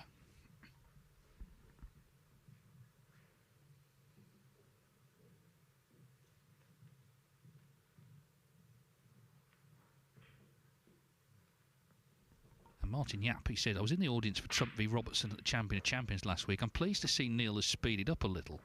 Surely he's better for doing that. I thought it was dreadful. Well, that's very direct, Martin, but yeah, I mean, certainly when he's been, you know, in making breaks in this match, he has been pretty quick. Obviously, if it goes to scrappy frames, the play does slow down naturally. That's not unusual for anyone. I know Neil does, he looks at his sort of average shot times and all that. He looks at the stats and he looks at where he can improve. So I'm sure he would have taken that on board after last week. We're just waiting for him to return. Stan Moody is not too far away from victory. He's 42 in front, 49. He's just potted a black. So he needs red and colour. And young Stan, he's only 18, second year on tour. will be one match away from the Barbican. He'll play either Anthony McGill or He Guo Chang. So, I mean, that would be a great story, obviously, for, you know, a new face to many to come through. He would get a lot of support, I think, as a teenager there, because, of course, he is from Yorkshire. And I can tell you, as we restart this match, he needs a black, and he's basically there. Black off the spot, and he's potted it. And he has played quick tonight. We're talking about Robertson. He got sort of warned yesterday, late on in a very slow match, got to be said. He seems to have taken that on board, come out, going for it tonight. He's played great. He's had his highest break as a pro, 138. And so Stan Moody is into the final qualifying round. Yeah, great to see, and a little fist pump there from Stan I just saw, and nothing wrong with that. Means a lot to him. He's looking very pumped up, and this is going to be the beauty of the Judgment Day coverage we've got tomorrow and Thursday. We can jump between the tables and show you all the action as it comes out live. Stan's had a great season this year, second year of his tour card, had to do the business, and so far he's played some brilliant stuff this campaign. Yeah. Credit to him. Pang Zhengzhu is a very tough opponent. He beat Ronnie O'Sullivan in the last ranking event, the International Championship out in Nanjing in China. I can tell you the handshake has come. So our first winner tonight is Stan Moody, 6-2 over Pang Zhengzhu. And of course, because it's his second year on tour, he's looking to stay on tour and doing well in this tournament, and he's done well in some others as well, but that's really going to help him.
I suppose now Stan's won. Yeah, they're going to put Scott Donaldson and Bai Yulu on table 4, so Discovery Plus viewers can watch that in about 10-15 minutes time.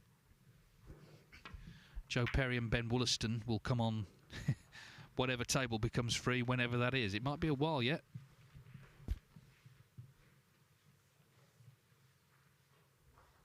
It's a tough gig, that, isn't it, when you get pulled off, and it's very difficult for the players to know exactly when they're going to resume the match, and there's a lot of waiting around backstage and upstairs in the players' lounge, just sort of twiddling thumbs and putting the odd bit of practice in. You never quite know when you're going to get on. You're keeping one eye on the scoreboards.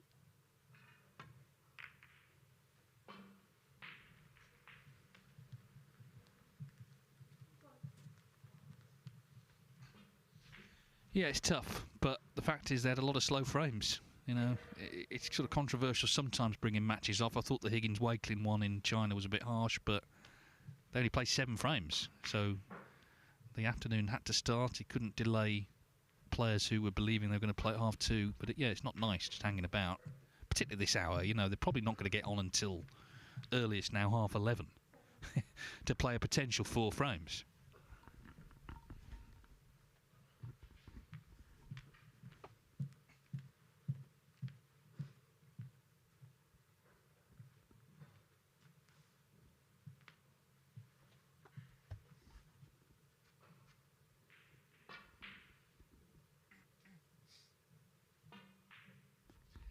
It was one of those frames. It was a long one, 40 minutes, and Neil Robertson lost it. So I wasn't surprised he left the arena. I mean, he may have been a call of nature, but also just try and get your concentration back, because losing a frame like that, you could understand it if his focus wandered a bit. You can't afford to let that happen. Got vast experience, of course, in these tournaments. Lu Hongyu in an all-Chinese affair, 4-2 up on Lu Hantian.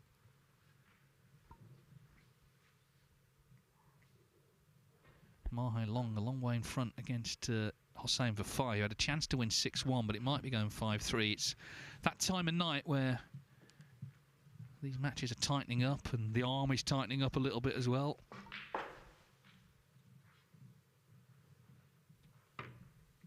Late night drama in Leicester.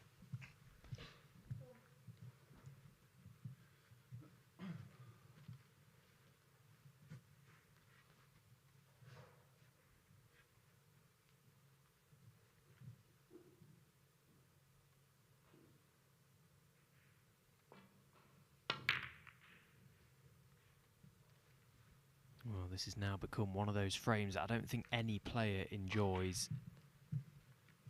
Trying to find cover in behind the black, and the reds tend to get spread far and wide.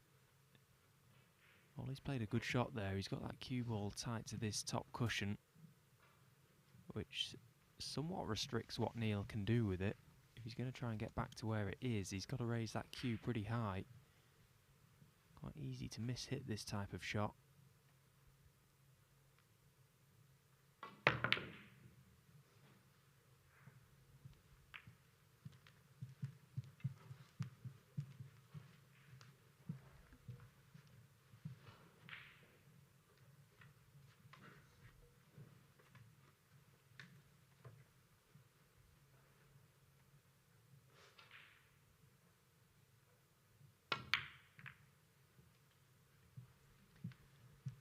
Well, Oliver's definitely got the upper hand in this little exchange. He's got control of the table at the moment. And he's played another good shot there to cover the majority of the reds. So Neil can't screw back to this top cushion. He's having to reroute, looking for a safe haven up in the balk area, and there isn't that many spots to leave the cue ball where you can't leave much on for your opponent, so he's in trouble here, Neil.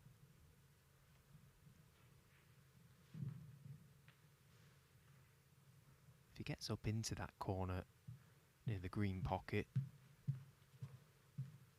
he won't leave anything easy for Ollie, but he can't really gain much of an advantage from it. He's just trying to contain things.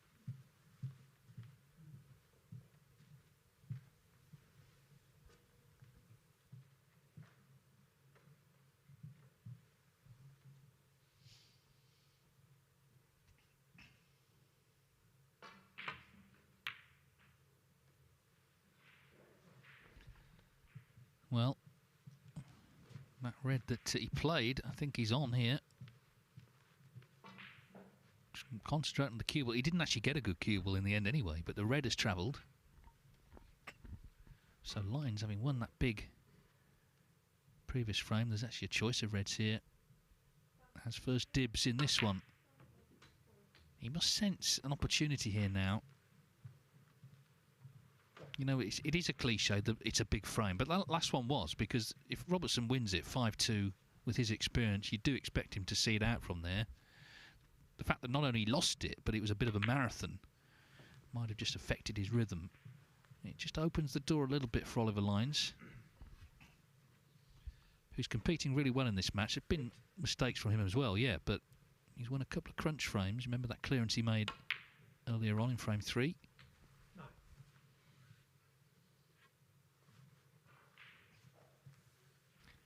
Another big break ahead of him here, Ollie. A visit to the table he just has to take advantage of.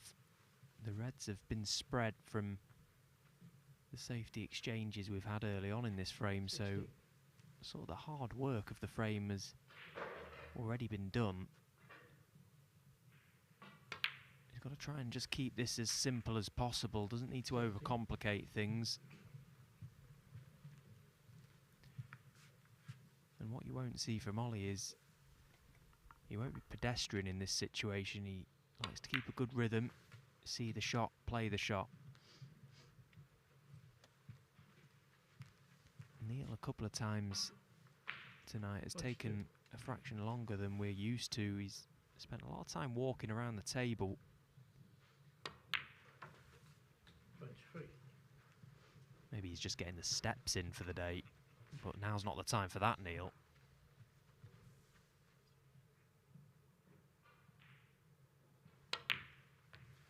Well, speaking of which, Hilda Mowens, who refereed that Stan Moody Pang Jung-Zhu match, I was saying earlier, you don't want to be the first off because you've got to stay on. I mean, she'll do a great job, but she's now got to do Scott Donaldson by Yulu because they're about to start. That's on Discovery Plus for viewers who have that.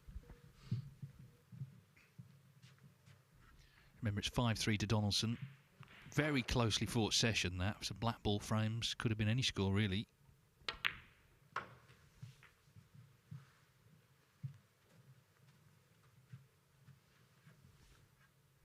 One day this production will be like Soccer Saturday. We'll be able to go over to, you know, Phil Yates on table 4. Give us the latest.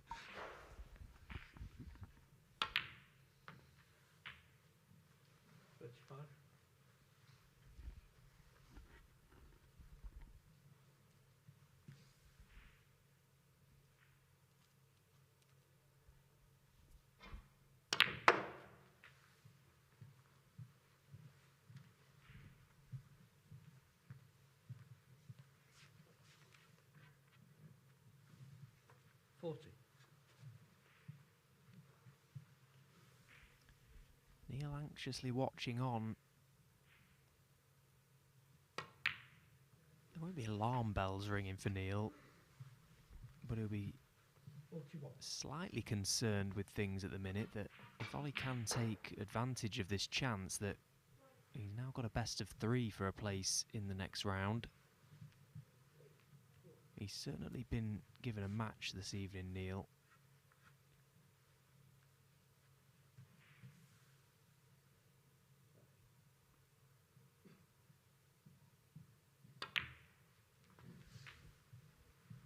I think this is the reason why not many players enjoy a type of frame like this, because if you are on the receiving end of the early exchanges of the safety play, when you're trying to get the cue ball back to this top cushion, trying to find a safe area, eventually you just run out of options.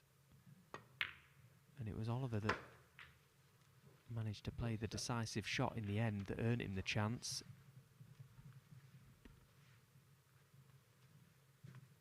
Still a little bit of work to be done, though.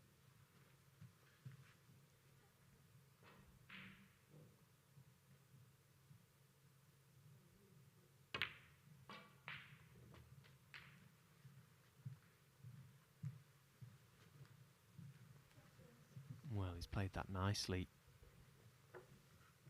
Slightly hampered over the red, cueing down on that pink. It was a natural angle for the cue ball to come close to these reds, and he's just guided it across the face of one. He's absolutely perfect.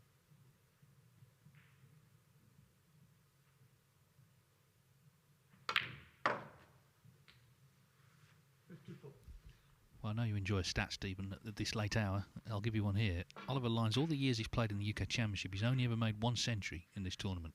Wouldn't this be a great time to make another one? At such a critical stage.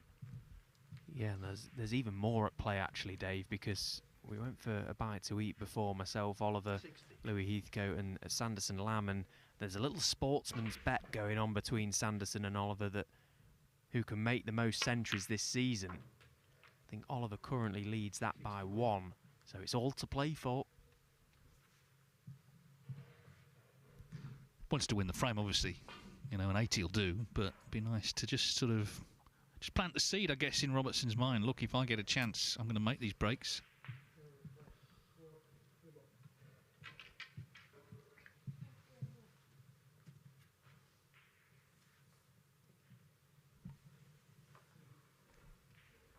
Yeah, at this stage of the day, it's not about how you get over the line, it's getting over the line, getting that win. That's all that matters. Of course, you'd like to go out in stylish fashion, Break goes to 64. He's a couple of balls away now to make absolute certain of this frame.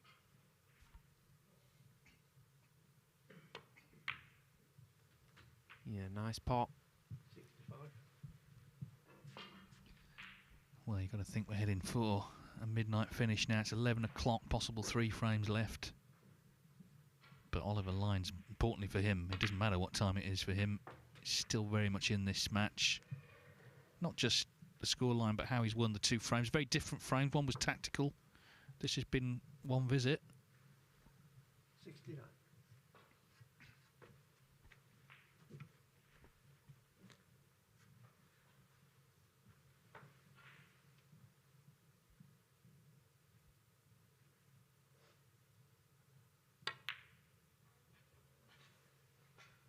Still on to make this century.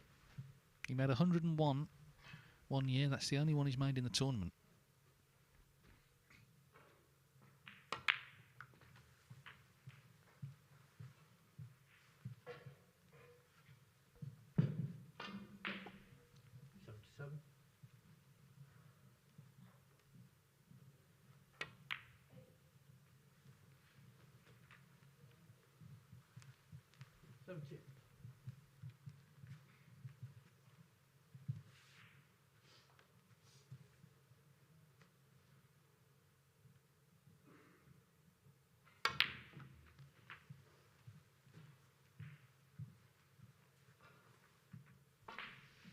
Well, hasn't come ideal on the red. 82.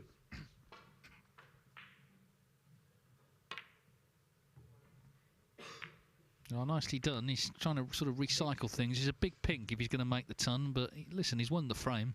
As I say, 80 will do.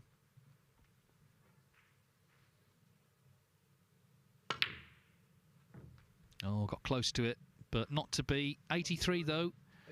And it's game on again here. Oliver Lyons has twice come back from 2 frames behind. He was 2-0, made it 2-2.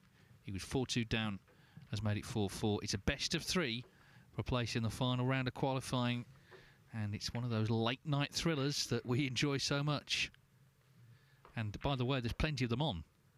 We've got Robert Milkins 5-3 up on Rossmuir. I'll say him for 5-2 over Mahai Long. They're on the colours in the next. Mahai Long 15 in front. Scott Donaldson has resumed 5-3 up on Yulu. They're in the very early stages of the next.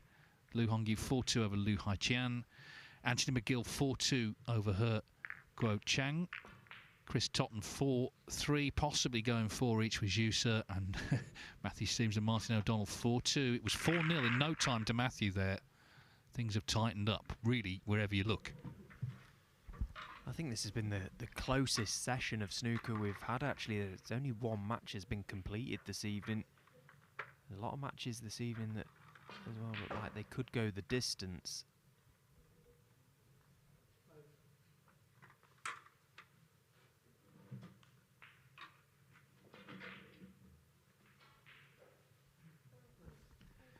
Well, the anarchy continues because Alex O'Boyle has tweeted us here. He says, instead of the colours on spots reversed, like the other guy said, how about a big break style where each pocket is coloured and you get double points if you pot a ball into its own pocket, maybe at the shootout? Well, all I'd say about that, Alex, is the shootout is already a head scrambler for everybody, like the referees, everyone. Try imagining to remember which pocket you've got to, you know, oh, he's got in that one, does he get double points? It might be difficult, I think. Yeah, everyone's in bits as it is. You don't need to worry about that as well. They're all fun ideas. I mean, it's worth remembering. Well, not remembering, because, I mean, even I wasn't alive, but back in the 50s, Joe Davis did introduce 2 new coloured balls, an orange and a purple. Called it Snooker Plus, but it just didn't catch on. That's the thing, you know, so we often look for things to change, but the game's great as it is, really. So maybe things around it can be changed. Of course, there's always questions about the dress code and whatever, but format lengths. But the actual game of snooker, it keeps delivering, doesn't it? It's delivering drama this evening. 4-4. Best of 3 to decide it. Thank you very much. Neil Robertson to red. And there was Joe Perry in the background watching on. Obviously, Joe in Neil's corner. Still got a match of his own to worry about this evening.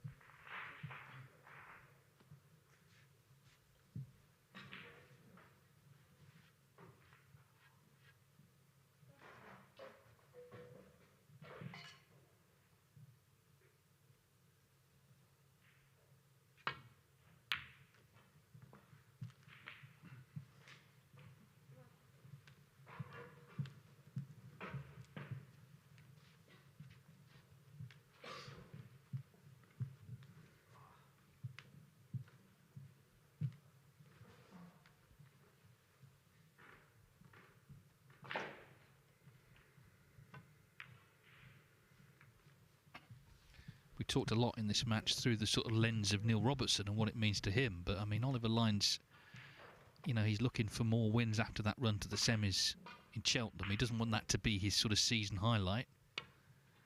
He wants to take the positives from it and move forward in more tournaments. And if he could beat Neil Robertson, then my word, that's another massive boost of his confidence and further proof that he is taking steps forward. I've always thought he was a terrific player. Just hasn't quite sort of done the business on maybe in TV matches consistently. But there's still time.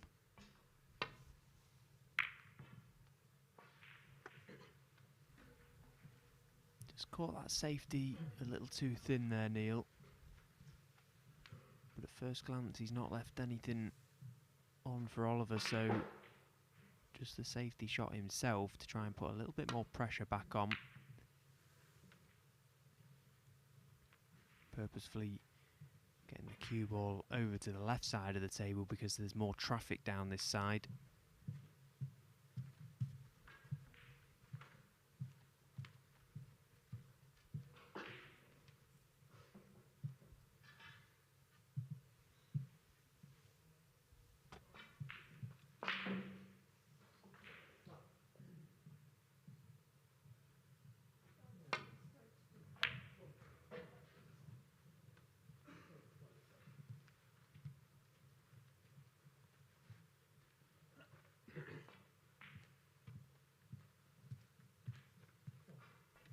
Well, this time Neil's cue ball is better, although he has left a red to right corner.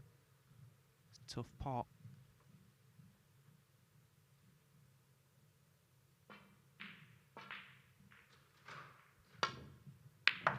Yeah, he struck it lovely. He needs a bit of help here. It looks to get it.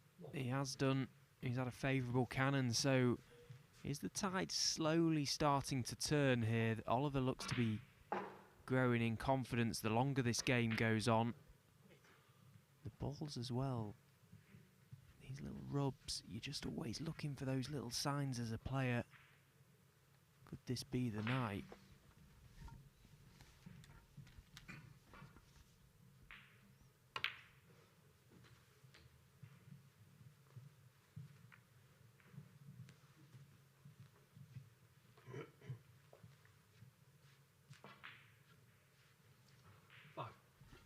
Mile long won that 8th frame, so 5-3 the fight.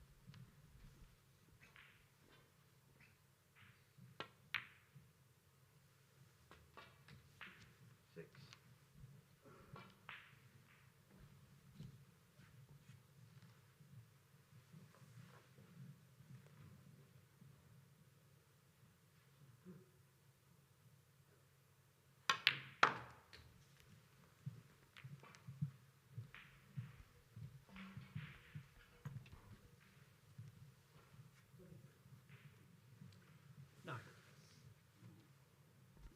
47-minute frame, frame 7. Matthew Stevens and Martin O'Donnell, they're on the pink. Stevens 6 in front, so just needing the pink. O'Donnell needing them both to make it 4-3 rather than 5-2. He's already won one very close frame, frame 5. That also came down to the last couple of balls.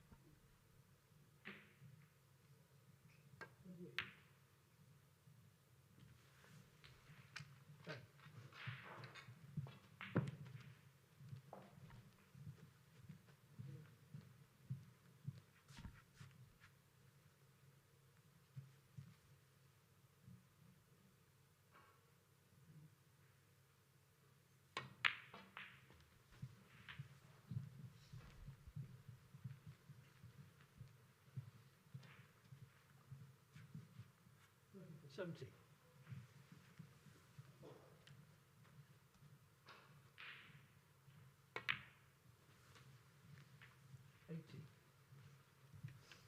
It's not the best pack to go into from the black, but he has got that as an option. He'd want to possibly screw into them. Oh, but you can't miss the black. It's a good job he didn't split the reds. Nice. 80. Yeah, he's fuming with himself.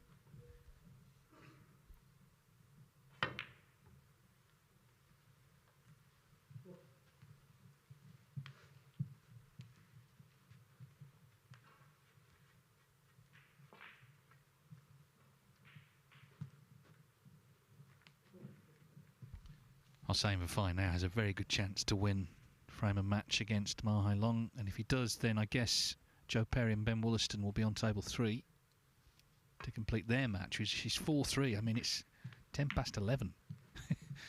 So it's going to take some winning that one.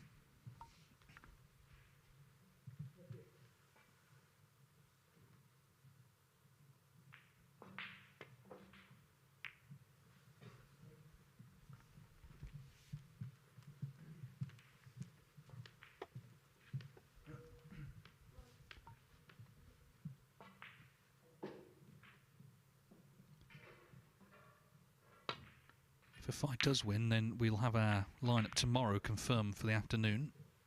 We know that it's Jack Jones against Fan Zhengyi, Elliot Slessor against Steve Maguire, Stuart Bingham against Jimmy Robertson, and it will be Jackson Page against Hossein Vafai. In the evening, we've got Ryan Day against Sanderson Lam, David Lilly against Wu Yiza, Barry Hawkins against Wang Yuchen, and Jack Lazowski against either Scott Donaldson or Bai Yulu.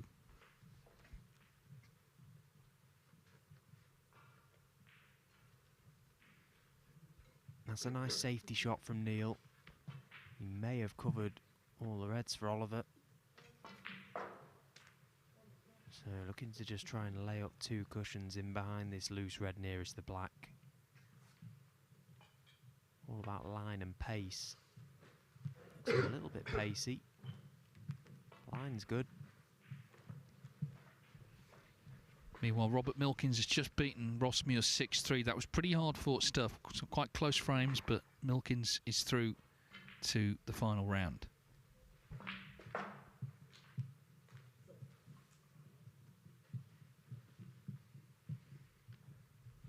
And Vafai also is over the line, so that's our 3rd result. He's going to beat Ma Hai Long 6-3.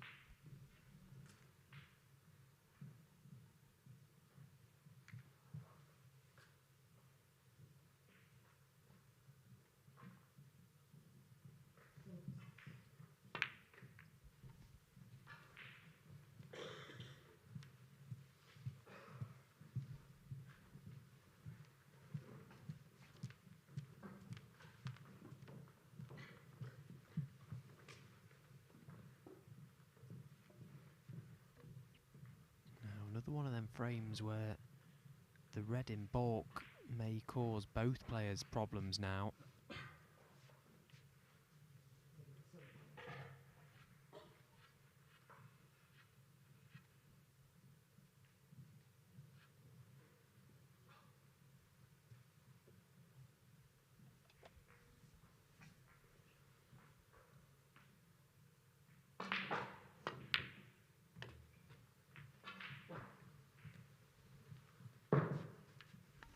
Well, you've got to say, at the moment, Lyons is looking the better of the 2. He's looking confident, he's looking focused, he's looking positive. And he's sensing a big opportunity here to land a big scalp. Tell you what, that pot on the red to middle was some pot. Fired it in from a very acute angle. One of the best shots he's played all game, and at a very appealing time for him. You can see how he's wanting to see out this match, Ollie. He's trying to get the flow back into this match, just get on with things, trying to dictate terms and dictate the rhythm of the game. He doesn't want to get bogged down. Neither does Neil, of course he doesn't. He's a much better player when he's fluent. But as we've already alluded to, it's that time of night in these qualifiers where sometimes the game can just sort of play out in its own funny old way. It's the witching hour.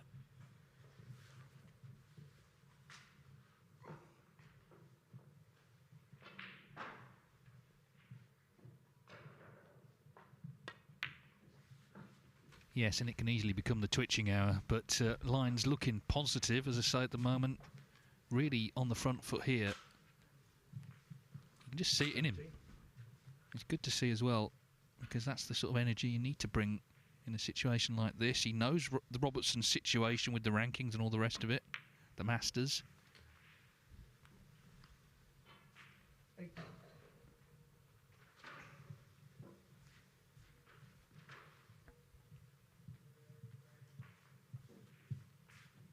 Matthew Stevens won that marathon frame, so he is 5-2 up against Martin O'Donnell. A little bit of clear blue water there for Matthew.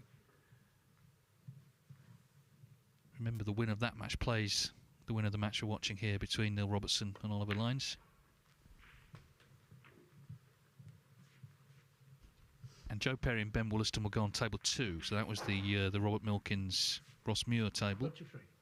That'll be in about 15 minutes' time, and they're just prepping it.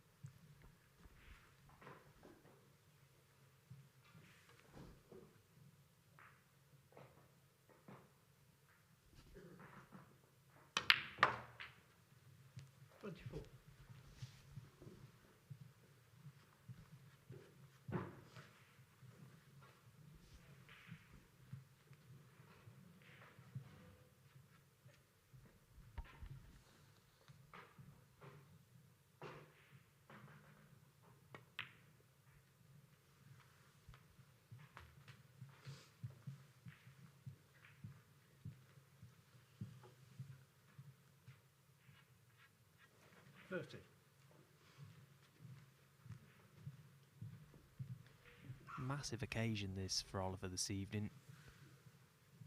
Playing one of the best players in the world in one of the biggest tournaments that we have on the calendar. Standing up to it well so far. He really has taken the game to Neil. He's seen Neil go in front a couple of times, but he's not let his hope drop. He's kept his belief.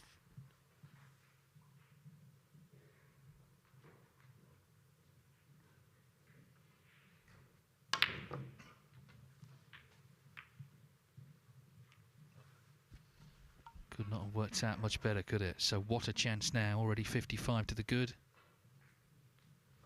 37. Not much more to do here. Red and a colour for a 5-4 lead.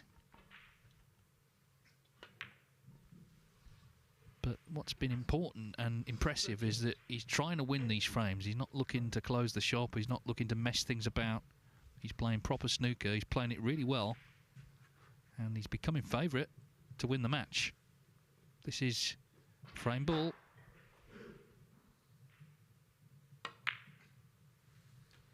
And what a time to hit the front foot for Oliver. He hasn't been ahead in this match. He's been trailing the whole way through. And at the perfect time for him, he's gone one clear. That man there, Neil Robertson, with it all to do. Meanwhile, Yulu has come out and made a half century and needs a black to leave Scott Donaldson needing a snooker in that 9th frame. It'll be 5-4 to Donaldson if she can pot it. Barring snookers, of course. 53. And she's actually missed it. So we've had so many close frames there. You wouldn't want to say what's going to happen next, but she is 45 in front, 51 on. Little cut back black that she missed.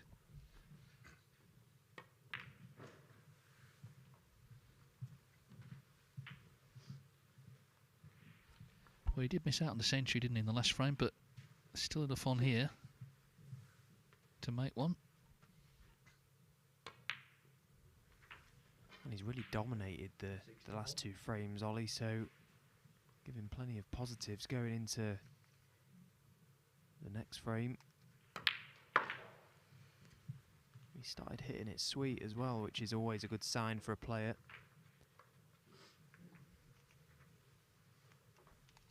Yeah, he's been very impressive last couple of frames. You know, if you didn't know any better, you'd think he was the, you know, the sort of higher ranked player of the two, the winner of tournaments.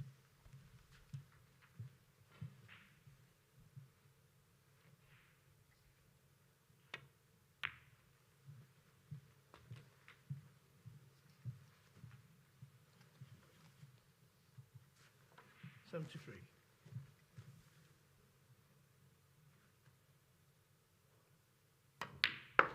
So just enough on for 100 exactly.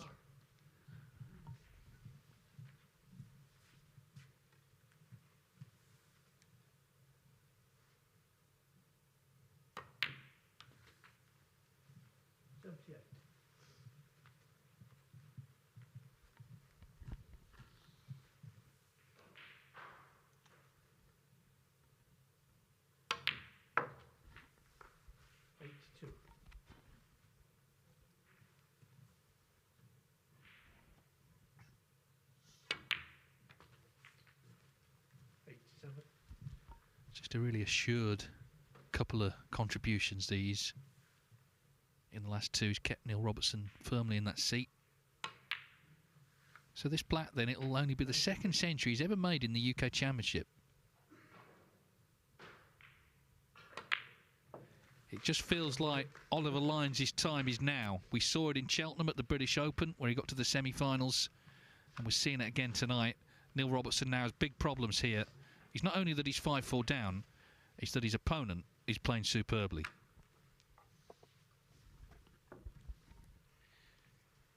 Now, as I say, Perry and Wollaston about to restart on table 2. It's 4-3 to Perry, of course.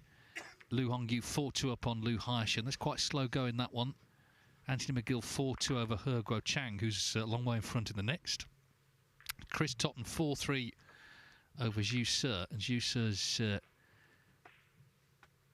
35 in front with 27 on there, so a couple of snookers needed by Tottenham, otherwise it's 4-all. Still 5-3 Donaldson over Bai Yulu, and 5-2 Matthew Stevens over Martin O'Donnell. Stan Moody, Hussein Vafai, both through this evening, and Robert Milkins was the other winner.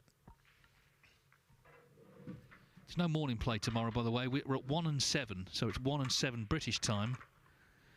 4 tables, and we have the Judgment Day coverage available live on the World Snooker Tour YouTube and Facebook pages, and Discovery Plus. And Discovery Plus will also have, of course, the individual matches. We'll be joined by Rob Walker and Ken Doherty as part of the studio team as well. We'll be hearing from the winners. It'll be a great couple of days, but we still have got plenty of places to fill.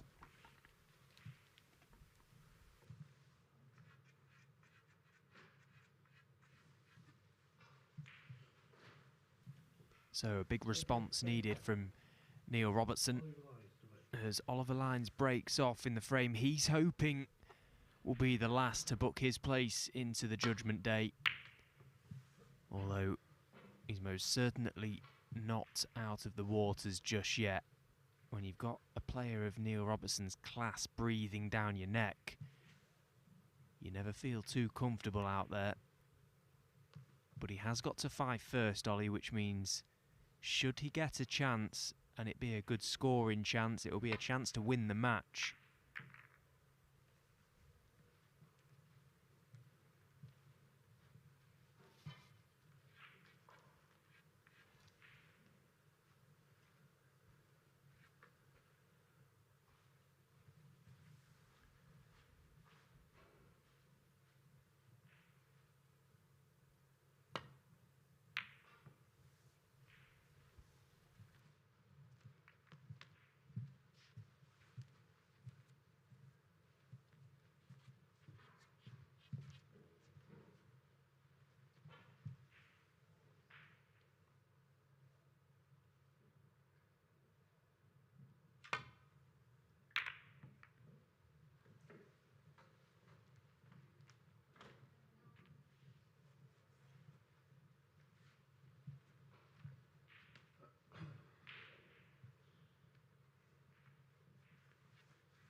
the double kiss.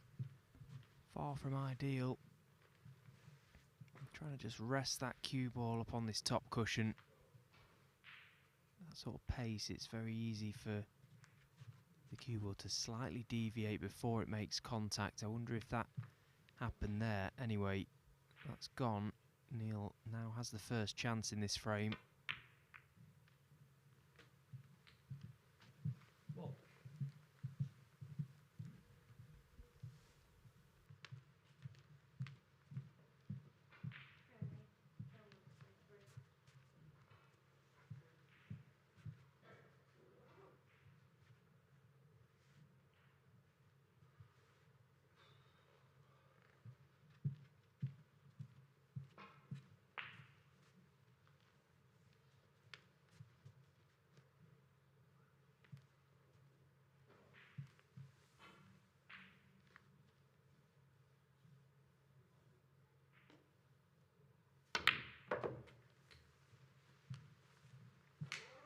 Well, we remember how he fought for his third UK title. We mentioned it earlier, 4 years ago against Judd Trump in the wee small hours in deserted Milton Keynes. It was, of course, in the lockdown era. Got the job done that night. And this is another fight. It's a different sort, of course. It's not to win the title, it's to stay in the tournament. Keep his hopes of qualifying on track, keep his hopes of being in the Masters on track. When he won the English Open, you know, it looked very much like everything was sorted, but the game isn't like that because there's so many tournaments and so many vagaries of the rankings, other players coming good. You know, he's a bit unlucky, I think, to have dropped back out the top 16, having won the first prize in a tournament, but it's just the way it's happened. Players just behind him have done really well also. Joe Perry and Ben Wollaston just getting underway for a possible 4 frames.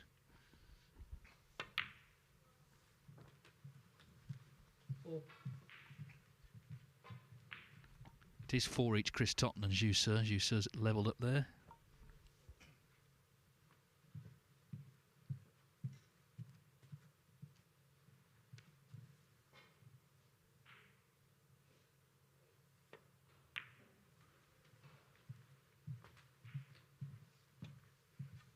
Been a bit of a theme of the night for Neil Robertson. His usually immaculate break building hasn't been as tidy as we often see. The odd shot here and there, finishing the wrong side of the blue and just chasing the break somewhat, making it a little bit more hard work. Has all amounted to the situation that he's in, and that's trailing.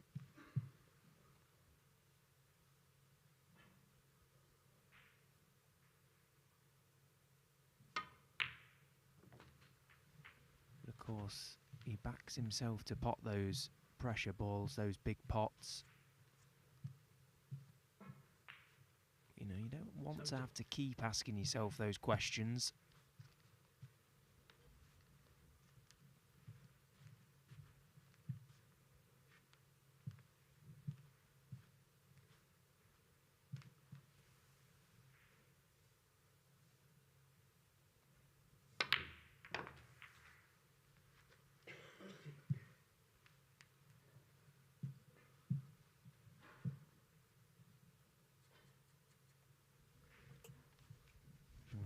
The chance to screw this pink in the middle and bring more reds into play.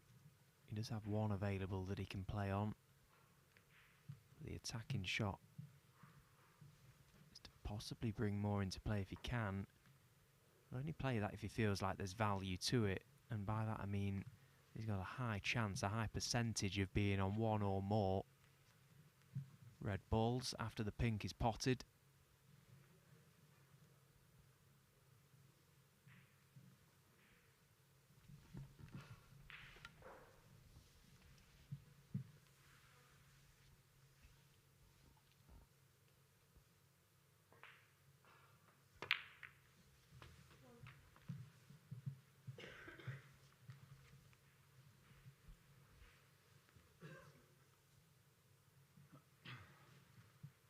24.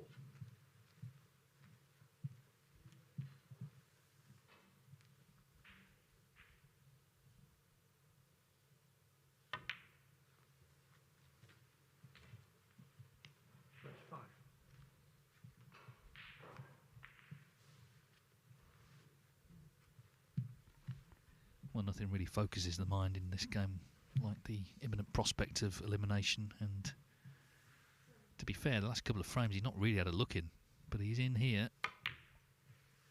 We know he's got the quality to take out 2 frames comfortably. You get the feeling if it went 5 each, he sort of wouldn't be comfortable for either. This time of night, you wouldn't be surprised if it was a rather involved decider. We'll see if we get there. Oliver Lyons, of course, hoping he gets the chance for 6-4.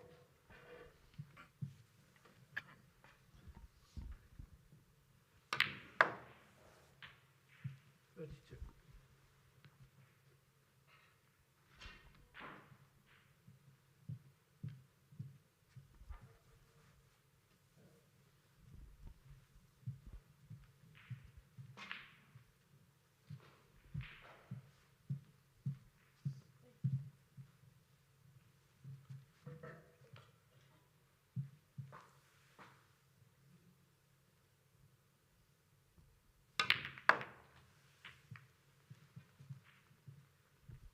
Well, that's gone wrong. Bit of a sigh from the Melbourne man. Again, playing the positive shot to get Reds into play. The cue ball's just sort of run on.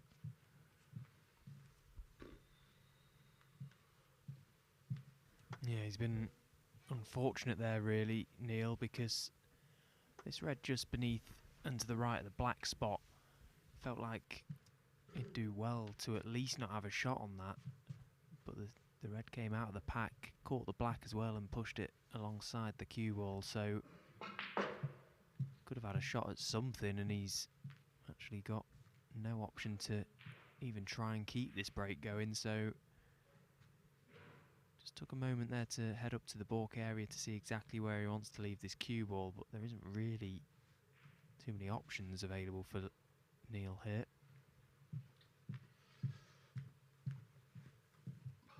He certainly doesn't want to leave Ollie any sort of tempter to try and play a shot to something, knock a red in, get on a balk colour, so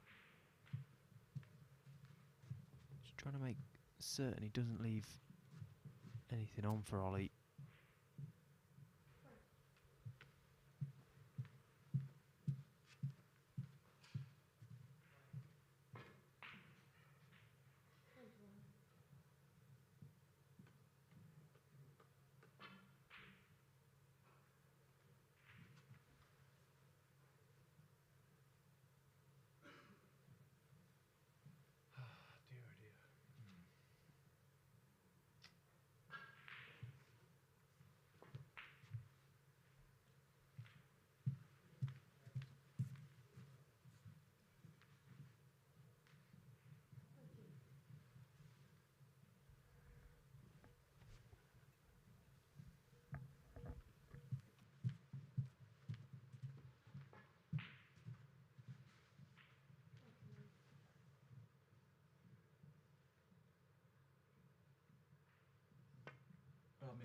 Well, I think I missed. Well, he believes he missed the red, and then he wasn't so sure. Nothing seemed to move, I've got to be honest. I'm not sure. I'd like a bit of VAR on that. I think the red moved. Well, at this time of night, who knows? Not even Neil knew. Mind you, I am seeing about 8 reds in front of me here, so I'm not sure which one moved. Yeah, I mean, he believed it was a foul. I mean, those 4 points, they might come into play later, but the bottom line is he's left a chance. Not too close this time, Lyons, but good cue ball. Strange things could happen, couldn't they? They often do it this time. I was convinced I just heard a little contact there, I'm sure, but there we go. We need the sort of snickometer like they have at the cricket. That would sort it out, wouldn't it? I'm not sure the budget quite extends that far. I'll mention it to Sam, who's in charge of the production for next year, maybe.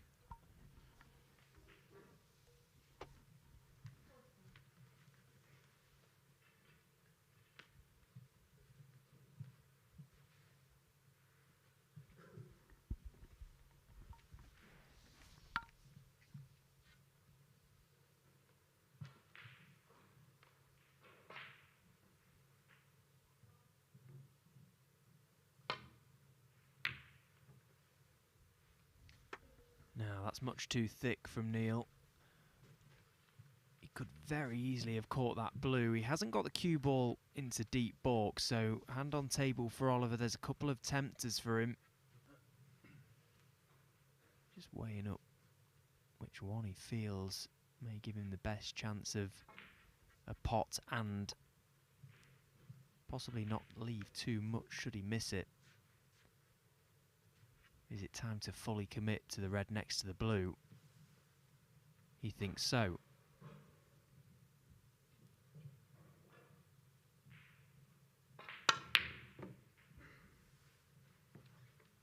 Well, he didn't really fully commit to it. I can't blame him for that. He played it with an element of safety, screwing back. Such a good long potter, Ollie.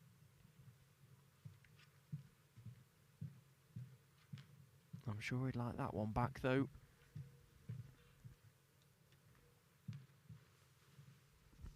It does just sort of feel like we're heading towards a decider somehow. Having said that, Robertson's not potted that one. It's finished okay. Looks like 4-4 Joe Perry and Ben Wollaston, or is it? Well, actually, Ben's broken down. He was on a break at 60, 64 in front. There's actually 7 reds on, so he's not there yet. McGill 4-3 up on Hergrove Chang. That was 4-1, so her coming back into it. We know the winner will play Stan Moody, who beat Pang Jung Zhu 6-2 earlier.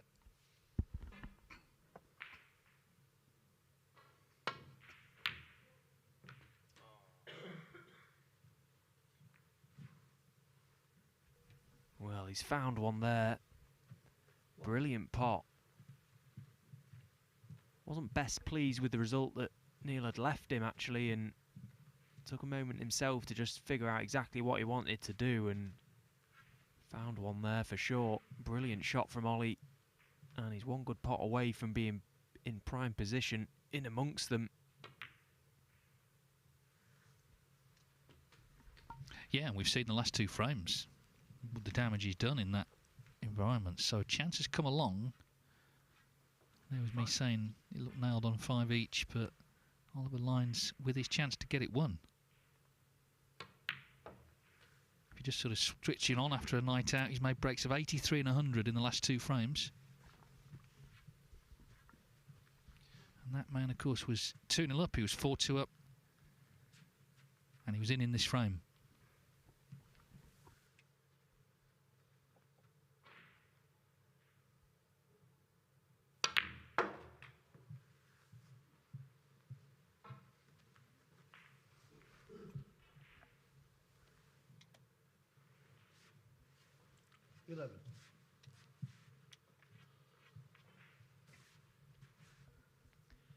Not quite in prime position just yet. Still a couple of shots away from being perfect. He's potted some nice balls already in this break, but he wants to try and just get hold of his cue ball. This is a real chance for Ollie to win the match.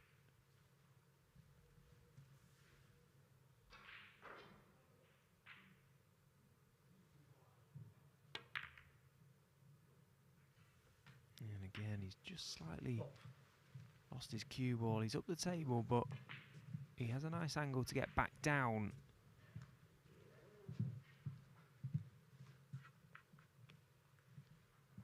Big area to play into as well.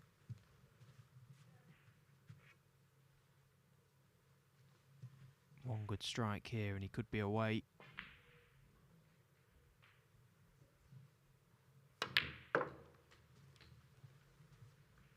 Yeah, that's perfect. big moment. I'm sure Peter, his dad, is still watching. Of course he is, and will be proud of how his son has played here in this match. But if you can finish it off here, then that really is the cherry on the cake. 17. He looks so assured when these chances have come along, but of course this is different now because it is to win.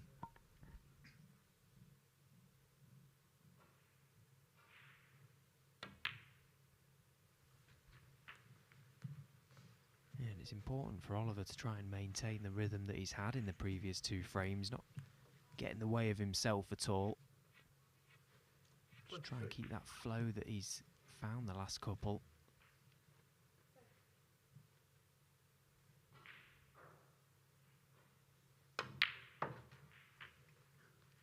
Obviously, the closer you get to the winning line, inevitably the pressure will be there.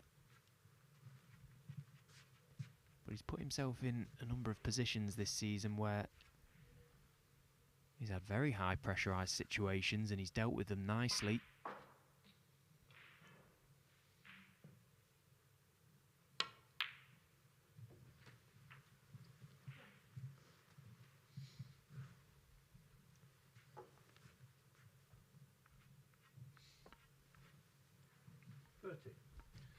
Concern for Neil Robertson, who had turned a corner this season, winning another tournament. Everything was rosy, wasn't it? In Brentwood at that English Open, he got back in the top 16, but of course subsequently just fell out in time for this big period of the season. Just last weekend, of course, he was in the Champion of Champions semi-finals. You know, he's been playing good stuff. But how much more of a part is he going to play tonight?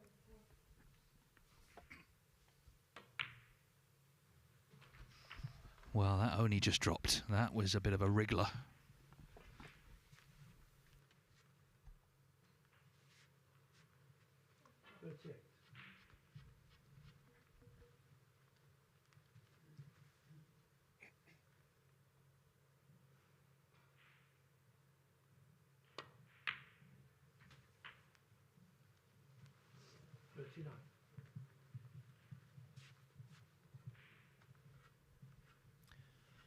So I just wonder if he can top this cue ball across the left side and back across to somewhere near where his hand is. May not have that angle.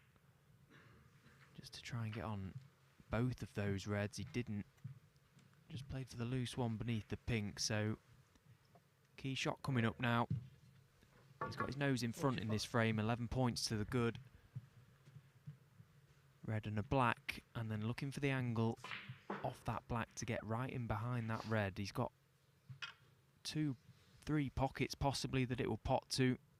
He'd like to be on it just off straight to the middle if he can, but any shot at it will do. And he's dealt with that one okay. Needs an angle on this black. 46. And he's got the wrong angle, I think. He may just be high of straight, which is pretty much the worst angle to have on it.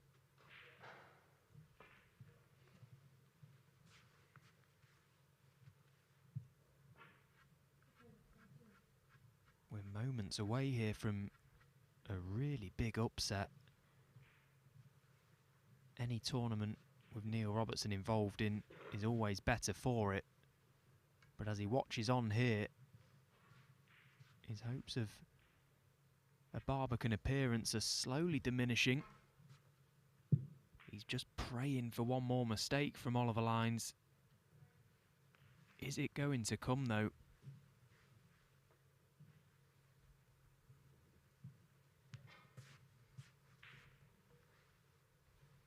He can top the black round 2, but he's got a lot of distance for the cue ball to travel.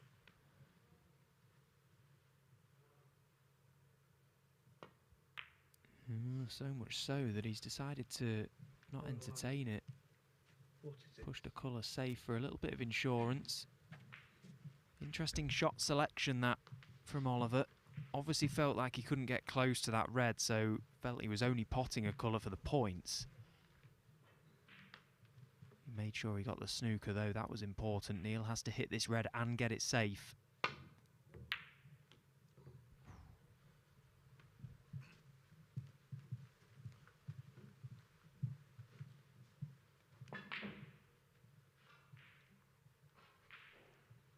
Well, just quickly, Anthony McGill's going to be 5-3 up on her Guo Chang. He was 4-1. Doesn't want the in off. Oh, has he angled him? Has he angled him? Well, I tell you what, you don't see this very often. I think it's close, you know.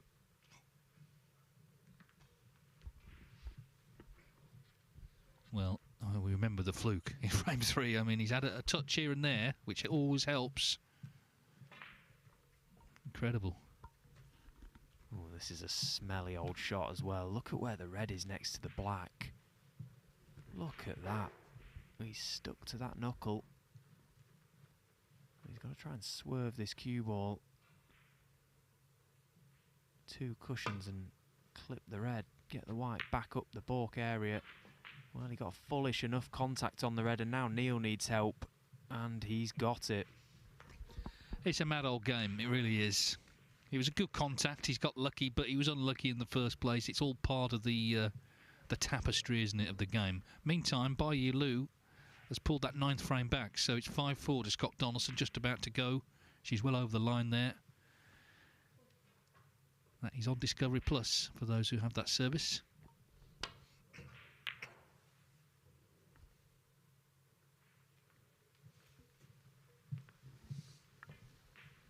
McGill's made a century to win that frame I mentioned.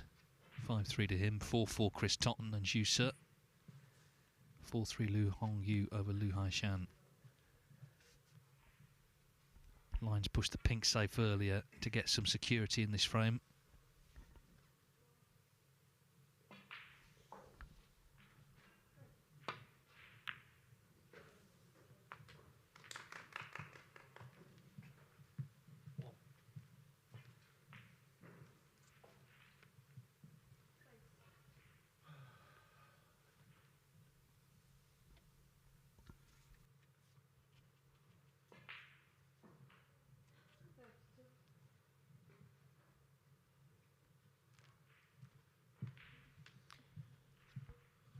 So as a left-handed player, that pink being on that side of the table isn't too much of an issue.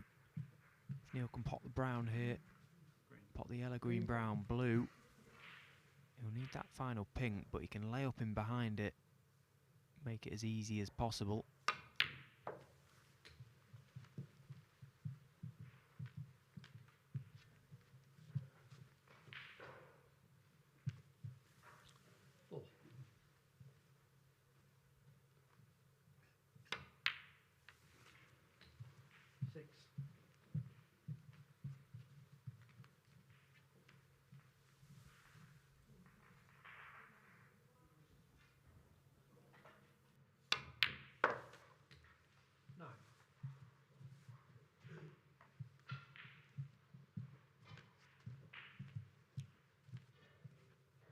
Blue to pink the shot then.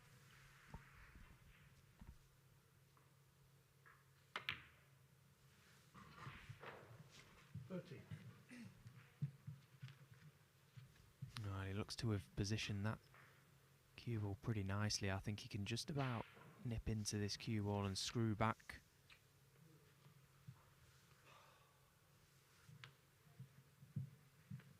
Maybe he's just not straight enough. I'm convinced he can get enough on it to just nip it back and get on that pink to the corner pocket.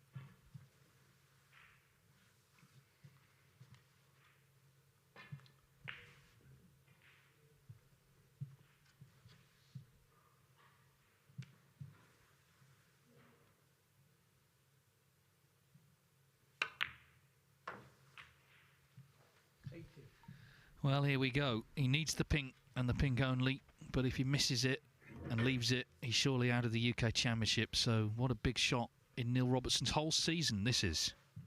It's to keep himself in this match and to set up a decider, or it could be the end of the road, not only in the UK Championship, but to have any chance of getting in the Masters as well. And this is by no means easy.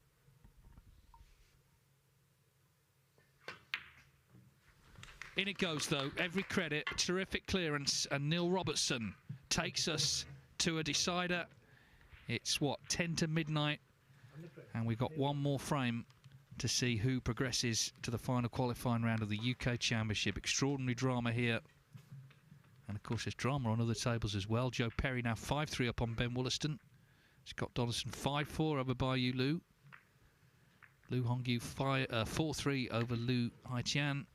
Anthony McGill 5-3 over He Go Chang. Juicer 5-4 over Chris Totten. Matthew Stevens 5-2 over Martin O'Donnell. We've had wins for Stan Moody, Robert Milkins, the same for Fight. But who else is going to come through? There's still, well, 7 matches on at this late hour. Neil Robertson just waiting. He didn't want to disturb the next table. That's why he stood there like that. So do stay with us. No point going to bed now, is there? If you've been with us from the start, you might as well see this through. That's myself and Stephen are certainly going to do that. And let us know who you think will win the decider. Yeah, and Liz Blackburn has got in touch on Twitter as well, and she's said the same thing pretty much. She's got work at 4:30 AM, but Liz, there's no value in going to bed now. You're not getting much sleep anyway. You may as well stay with us. Yeah, absolutely. And yeah, I mean, it's very hard to call. You kind of fancy Robertson naturally, but you fancied him at the start of the match naturally. It doesn't always work out that way.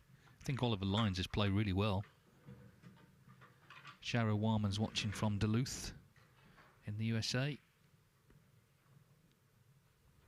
And Phil asks, have there ever been other father-son snooker players apart from Peter and Oliver Lyons? Well, yeah, Jeff and Neil Folds. Back in the day, obviously Neil, very well known now as a pundit, but he was world number 3 and his dad was a pro before him. They actually played each other, which was horrible, obviously. Nobody wanted that, but they were the most famous pair until the Lionses. They also played each other in a pro event. So what's going to happen, Stephen? I mean, it's, as I say, the sort of logic goes out the window at this time, doesn't it? Also, it could come down to a slice of fortune. We don't know, but that was a really good break, though, wasn't it, from Robertson? It was, yeah. It was a good break. It had a little bit of everything, that frame as well, a few twists and turns. But Oliver will be hoping for a similar scenario as to what he saw from his practice partner and good friend Sanderson Lam earlier on today. Sanderson came through a decider against Yuan Si Jun, making a century break, and how Ollie would love that for himself in this frame, but it really is just a toss of a coin now, because what has gone before goes out the window. A deciding frame for a place in Judgment Day doesn't get much more high pressurised than this. No, and as I say, you know, we've talked about the narrative for Robertson, but it would be huge for Oliver Lyons as well if he could obviously win this match, qualify. That's a massive step forward for him. So there's a lot riding on it for both players. I hope it's not decided by a piece of luck. Let's hope that we get a good frame, an exciting frame. But, well, I guess as ever, may the best man win. We're just waiting for Neil Robertson to return. He's a 3 times UK champion, Neil Robertson, remember. One of the greats of the last 20 years. Has found himself sucked into the qualifiers. It's not a nice experience when you've been used to the big stages, but he showed his mettle in that last frame. He needs to do it for one more. The good news is there's no morning play, Stephen. You don't have to get up early in the morning. Oh, what? You can if you want and come down here, but there'll be no one playing.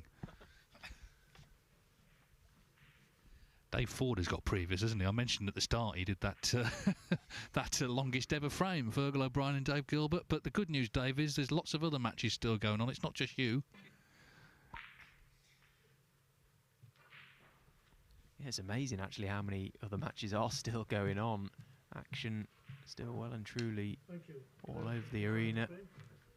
So there's the handshake. It's all on this frame. What a big frame it is for both players. Neil Robertson led 2-0 and 4-2. He trailed 5-4. Whoever wins this one goes through to the final qualifying round. Judgment Day here at the UK Championship.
me do this to you, but Hergo Chang is on reds and blacks in that match on table 6 with Anthony McGill. We'll let you know. We can't see that one, but he's on 49.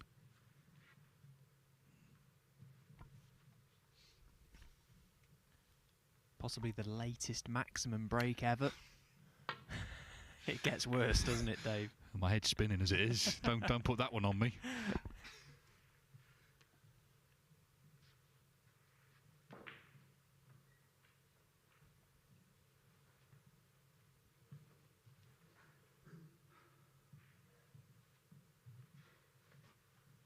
We'll let you know, but he's potted 7 reds, 7 blacks there. As Hergo Chang is 5-3 down to Anthony McGill, so obviously the main thing is to keep the match alive.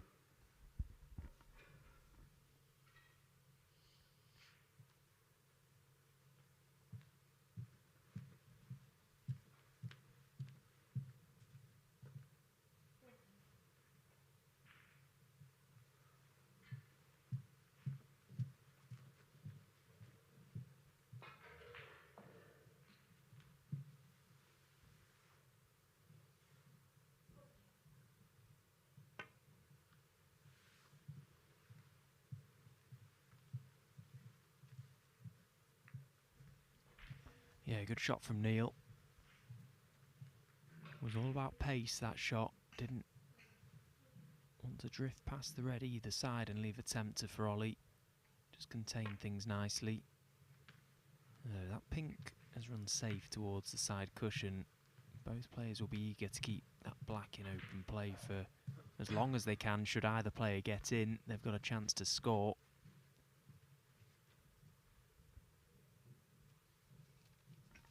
I want to say hi to Michael Kelly. He's at college in Limerick. He says he'd run out of oil in the accommodation. The house is Baltic, cosied up by the fire, watching the snooker. Well, at this time of night, that's exactly the place to be, isn't it?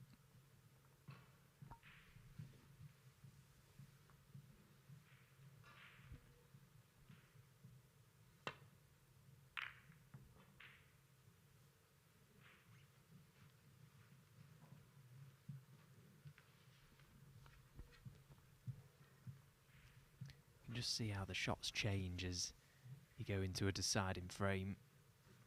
Players opting for the thinner edge safety shots. Just putting a little trace of side on the cue ball to widen it off the cushion if they're trying to get the cue ball in certain areas of the balk without doing too much damage to the reds. Don't want to push even one out and leave a tempter because there's always that uncertainty. It may be your last shot. That British Open quarter-final, he was up against Jack Jones, wasn't he? And that was a tense affair, and he won the decider in one visit, 75, earlier this season in Cheltenham. I think they both played well. I think Lyons has been very impressive, actually, but it's all come down to the crunch now.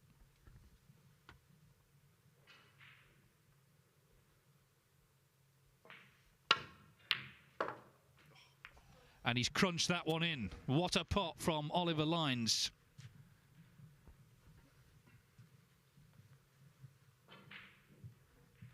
Another pure strike. Again, I just challenge anyone to find me a better sound than the ball hitting the back of the leather in a game of snooker.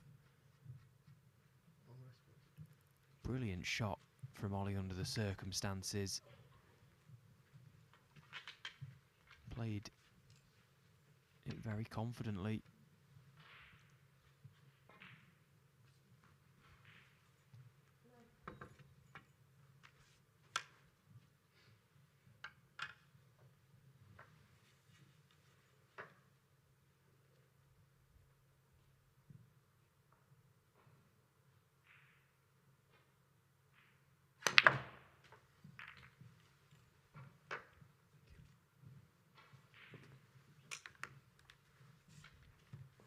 May have fancied landing nicer on a colour.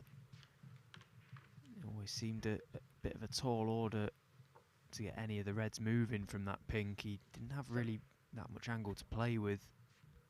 Trying to power it into the reds, but no damage done. So just the 7 points from that great long pot, but he can get control of the table, although that's a very poor safety shot. Needed that cue ball closer to the baulk cushion.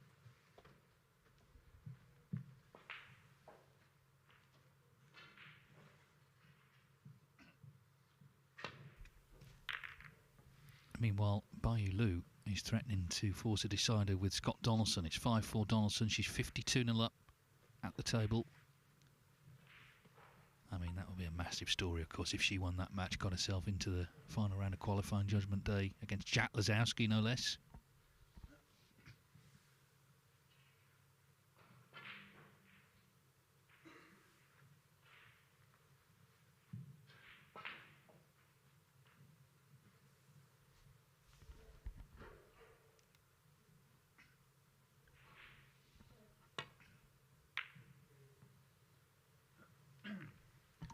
Well, we're into Wednesday, just gone past midnight, local time. Oliver Lyons has played a terrific shot here.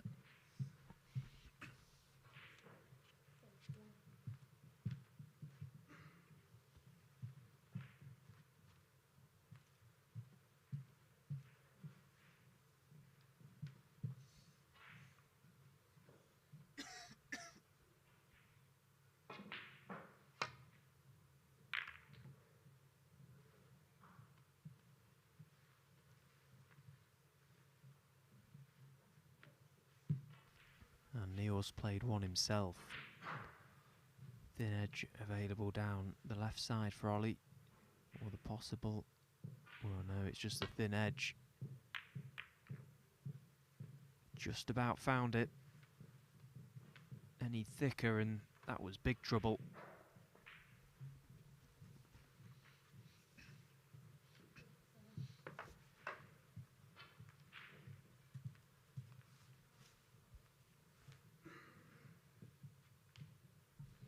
Yulu's missed frame ball for 5 each. It wasn't easy.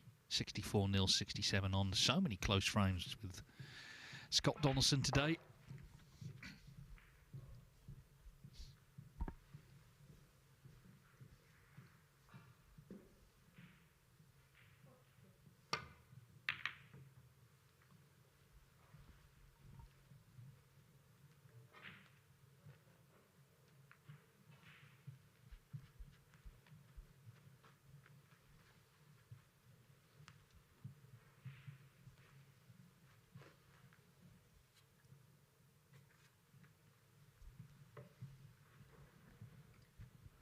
Very nice safety shot from Neil there. Figure of S shot round the angles. Perfect pace. Okay, he's pushed the black safe, but Ollie has to get this one safe. Yeah, that's okay.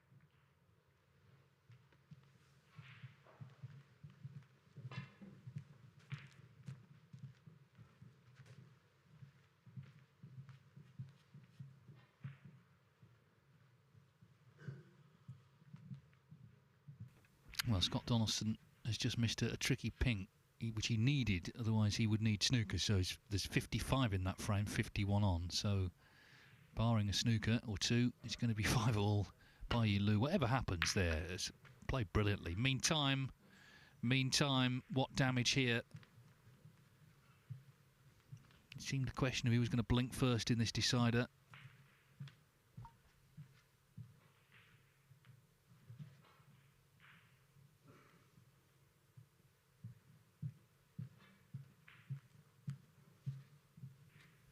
It's always the danger when you're playing that type of shot. trying to swing the cue ball round. You catch it that little bit too thick and it brings the jaws of the pocket into play.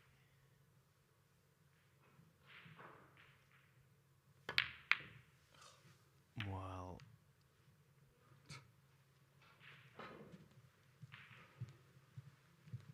not really much to be said about that from Neil. It looked an easy shot down the line, but there was a lot of distance between the two object balls there, and Oliver Lines can scarcely believe he's back at the table so soon. Has to steady himself now. This is a chance. Fellow Northern Snooker centre professional David Grace is tuned in, locked in.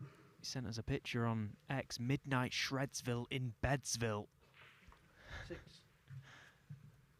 That should be the sort of tagline for this whole event, shouldn't it? You know, you get to this stage, and it always happens. You get these matches. I'm sure David's been involved in a few down the years. 7. I wish we could say the same, Dave, but we're pretty much in Shredsville in the commentary boxville.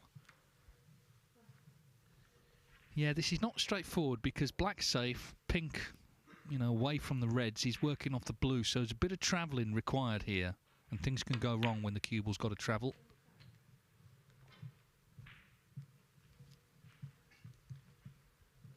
At the moment, I don't think Oliver is concerned with anything, because a few moments ago he'd have been sat in his chair thinking he's played his last shot. As I say, that plant that Neil attempted, it wasn't as straightforward as it looked.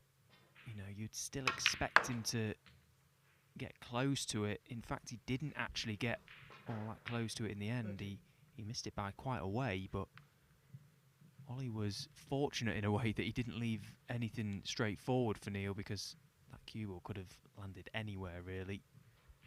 And there has been a number of signs in this match that perhaps it's going to be Oliver's night. Of course, that doesn't give you any right to actually win the game. You've still got to stand up and do the business. Well, it is 5-all, Scott Donaldson and Yulu, so she's won the first 2 as the Women's World Champion of the night. Of course, they had to come back to many hours away.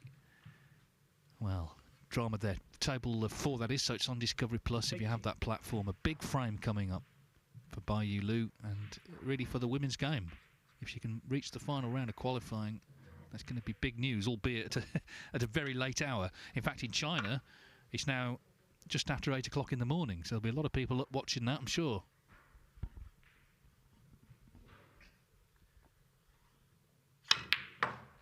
Oh, that's a very, very confident pot, isn't it? I mean, at any stage, actually, but in a decider at 10 past midnight. 19. Yeah, how well has he hit that? Beautiful cueing. Struck it so well.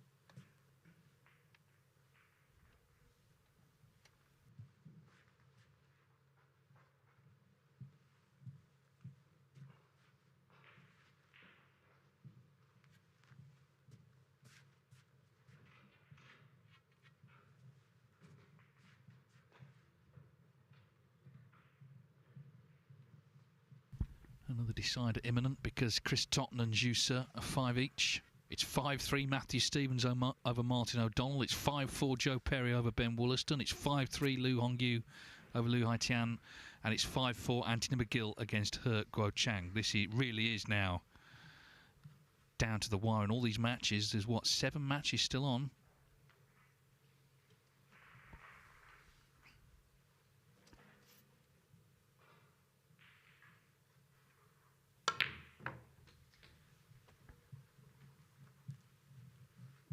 Take this if it bounces. He doesn't want to land on those 2 reds now. Has he got a red available to the middle? They can just squeeze through.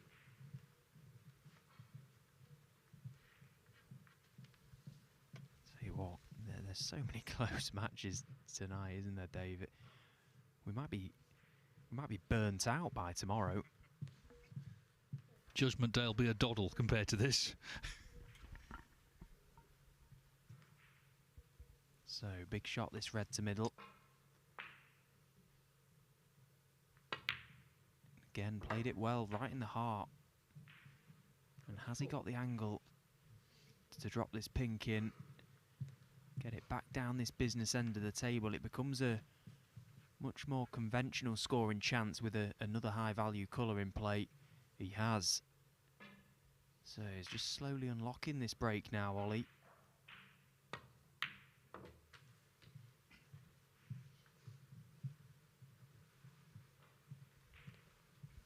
Yeah, that definitely helps. As I say, it cuts out the sort of travelling cue ball. 30.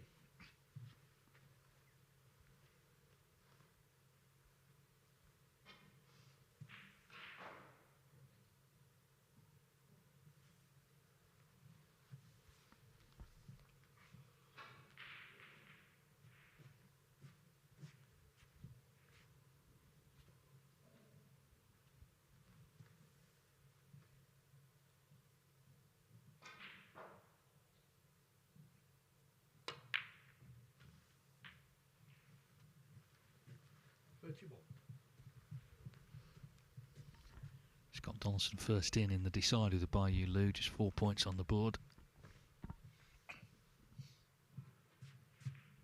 The winner of that's got to play tomorrow night. I mean, at least it's at night, I suppose.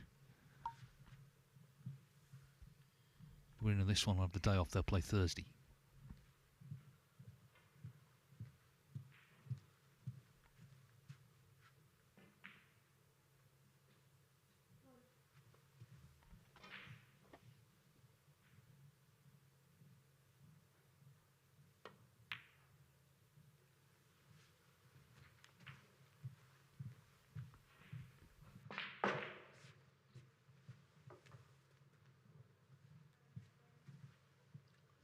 He's had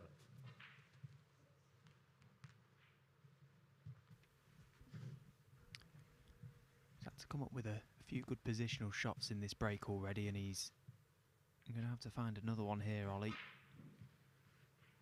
Looking at the gap to pot this red to right corner and navigate his white through those reds back out for the pink or blue.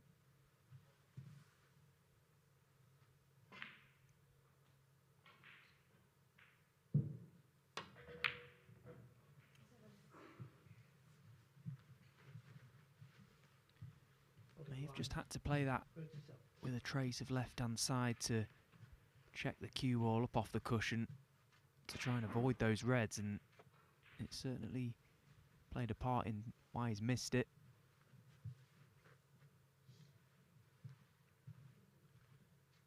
You just think deciders at midnight can't really be straightforward. He's got a useful lead, 44, but plenty still on.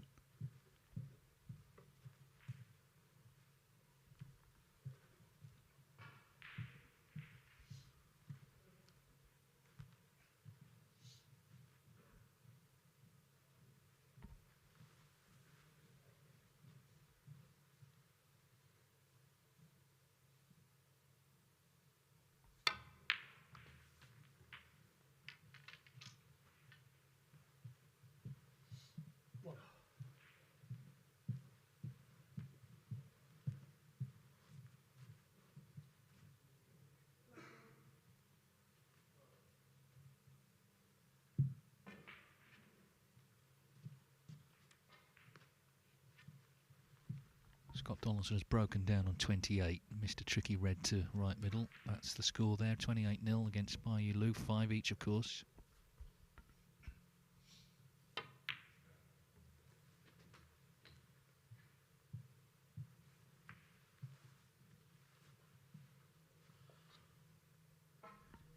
Well, this could be building up to quite a very dramatic finish in this decider. Robertson trying to claw back the deficit. Obviously he'd like to win at this visit. Let's see how far he gets though. We could end up sort of down to the last red, battling away on the colours.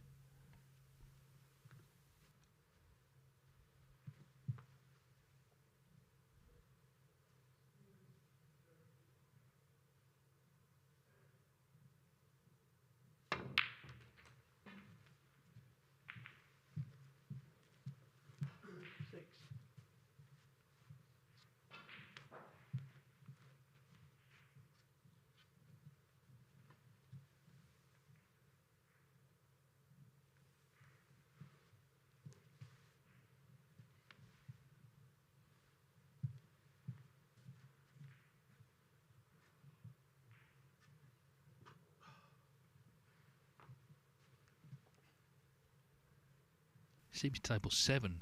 The decider's been re-racked, I think, there. Chris Totten and Juicer. Just what you need in it at, what is it, midnight. Let's start that frame again. There's plenty of time.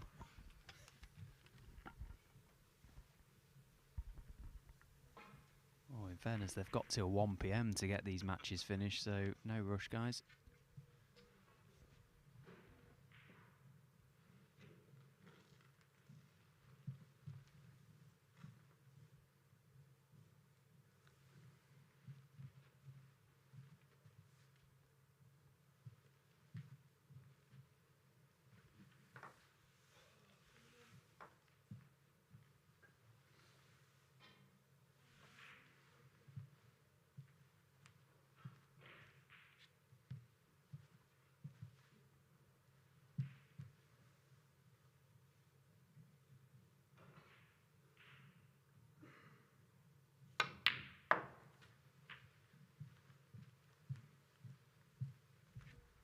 Chose to take the more difficult pink there, Neil, for positional purposes.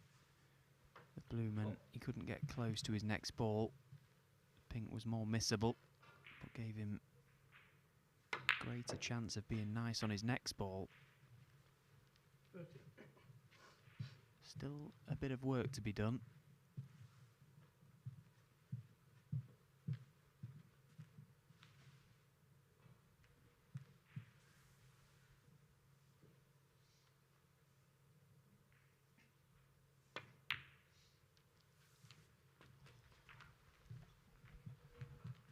Well, Ollie lines up one earlier, didn't he? That wiped its feet into a corner. And yeah, that pink certainly took its time.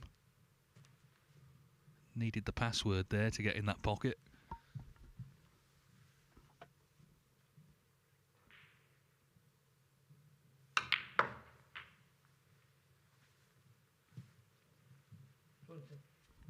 Well, she's come a little far. Yulu is in early stages in that decider, we'll let you know. It is on Discovery Plus, though. What a day it's been. I mean, Stephen opened up shop this morning, 9:30, or yesterday morning now. Here we are, what are we, about 15 hours later, and it's been pretty much non-stop.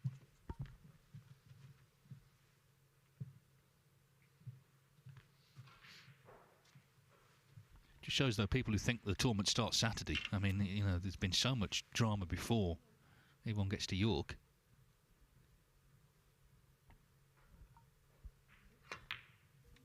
And a lot of the big storylines of these big events are actually from the qualifiers. It's seeing the brutal matches of coming through these qualifiers to get to the main arena. So much at stake for the players. Of course, the star attractions, the top 16 players all come into the fold on Saturday, but a lot of hard graft has been done here in Leicester before we get to that stage. Well, he's just nudged that other red safe, so as I say, it just feels like we're coming down to a really tense finish here. Yeah, he's landed okay on the pink. He can just float this in for the red next to the black, and as a left-handed player, that's not the end of the world. The red down the black cushion is not too bad either to get back on the pink. And that red just up past the blue on the side cushion is in a pretty good place for a double, so it looks a really awkward chance this for Neil, but in a few shots time he could unlock this break still. 34. Just saw his good pal Joe Perry. I mean, he's literally in his corner here, isn't he? He's playing his own match because he's been with him. He was with him at the Champion of Champions. He's 5-4 up to Ben Wollaston. Don't think Ollie will be sat very comfortably at all right now, because this very much is a chance to win the match. If he gets nice on this pink to leave himself the double on that red, he's got balk colours in deep balk to play onto as a shot to something, really.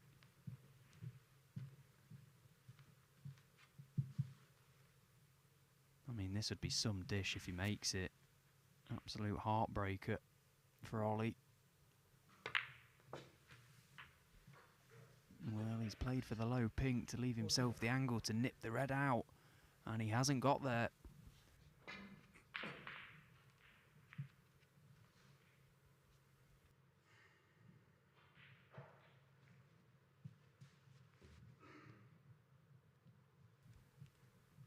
Now the pink is very thin and the cue ball's travelling. He has got the blue to the green pocket, which will leave him the double, but should he miss the blue, he leaves the double for Ollie. So not even entertained by anything. Just the roll up, making Ollie hit the red and potentially leave it. It was always going to come down to the wire, wasn't it? Nailed on, Stephen, nailed on. And this is where flukes or all sorts could come into play as well. We've seen it before. Here we are, 3 points in it then. Obviously Robertson has got him snookered, but equally Oliver Lines knows it could have been a clearance there. So the first hurdle is of course hitting the red, the second is not leaving it on. Yulu's still going, she's now in front in that frame, and it's a good chance. There's one safe red, but she's 5 in front, so she wouldn't need it. I mean, that would be some story. Beat Jamie Jones in the last round. Scott Donaldson, another very tough player. She won the Championship League here in Leicester a few years ago.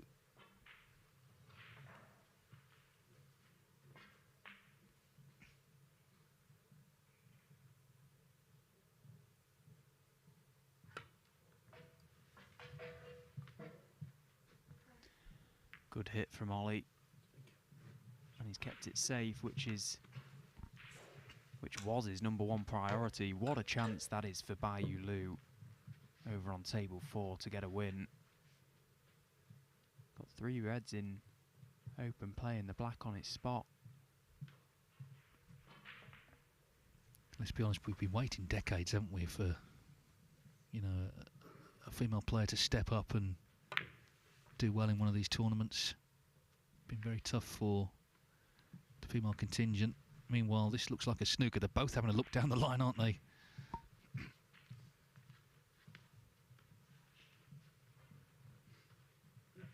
Another snooker for Lines to negotiate here.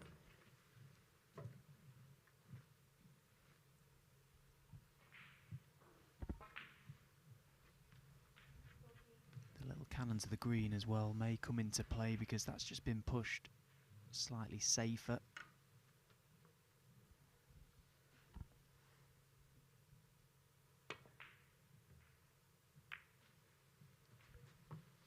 That'll do nicely. Hard ball contact. Yulu actually did a Cliff Thorburn there during his maximum in '83. He was down on a shot and he said, let's take a little break here. And he went to his corner, just wiped down his hands, blew his nose actually. She just wiped her hands down because she knows it's in her hands. I know we're talking about a match a lot of you can't see, but we want to keep you up to date with it. She's 21 in front. She's on a blue, so 26 with 3 reds on. 1 is safe. Anyway, back to the match we're actually commentating on. Where's this going to finish up? Just wonder if Neil will be tempted to take this red on to either baulk pocket. It's a tough shot to attempt, but he has the yellow waiting. He's got pretty much a guaranteed safety shot.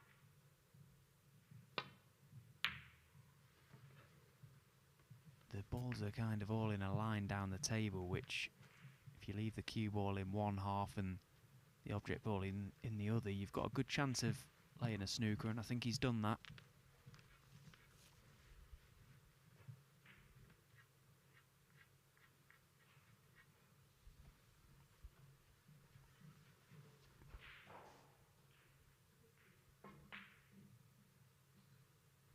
Yeah, the third one he's been in on this last red. Third escape that's gone well for Oliver Lines. He might have got one back here.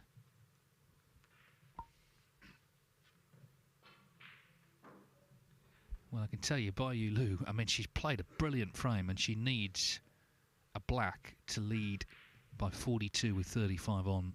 The last red's on the cushion. It's been an amazing break, actually. It'll be 66 with the black. And barring snookers, by Yulu, the women's world champion, is going to be in the final qualifying round of the UK Championship. Incredible. Remember, it's her first season on tour. These conditions and the whole setup on the World Snooker Tour completely alien to her, all new to her. Against a very experienced opponent, Scott Donaldson. He's not over yet. 2 snookers needed, but she's in a great position, clearly.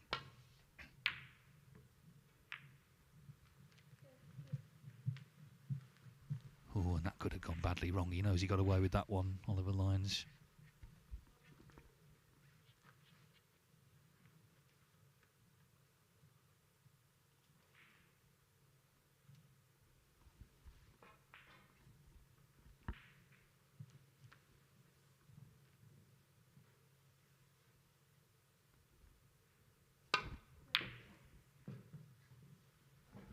This is a good shot from Neil. Full focus was navigating the object ball to a cushion, and he sent it round the angles and played it nicely.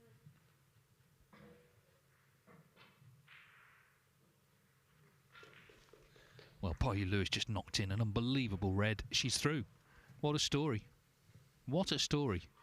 She's going to play Jack Lazowski tomorrow night to qualify for the Barbican in York. Amazing. What a frame of snooker she's playing. What a comeback as well, to have been pulled off from this morning. That match this morning was a sticky match, to be fair. Both players with a lot of mistakes, but she's come through.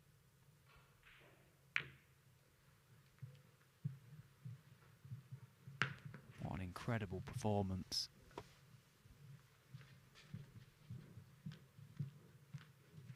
Well, Donaldson has not given it up, but he's 43 behind on the colours.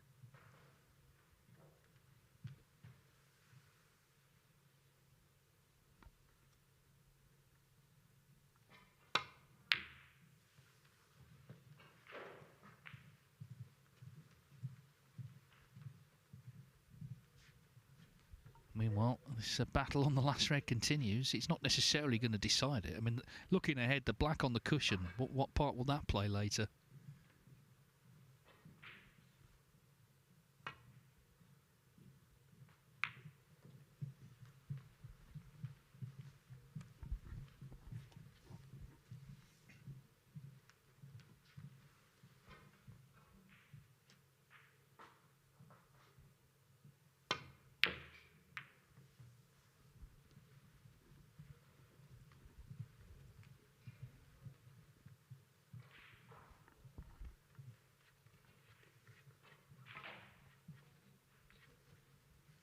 Certainly has the upper hand in this little exchange on this final red. Sort of just dictating the safety battle at the moment. Always been in a number of snookers where he's had to rely on not only hitting the ball but getting it safe, and he's going to have to do the same here. The handshake has come by Yulu, congratulated by Scott Donaldson. So she was 5-3 down when they resumed. She's won 6-5. As I say, she'll play Jack Lazowski tomorrow night. We'll have that live for you in our Judgment Day coverage. This time he's escaped, but he's left the red on. So Neil Robertson with another opportunity in this decider.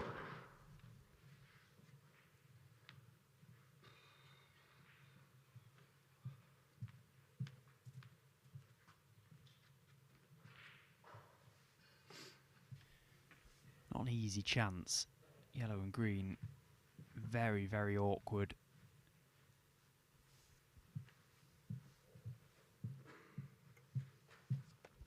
Well, you knew that'd have to be, wouldn't you? At this late stage, you weren't going to be straightforward.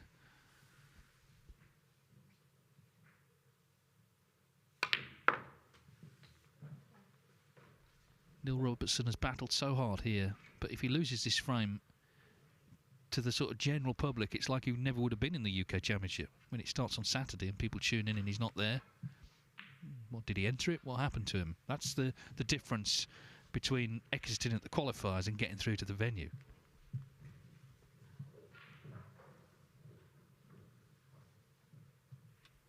And remember, there's 7,500 ranking points on this Final frame for Neil Robertson, as the seeded player has to win this game to get the ranking points on his tally.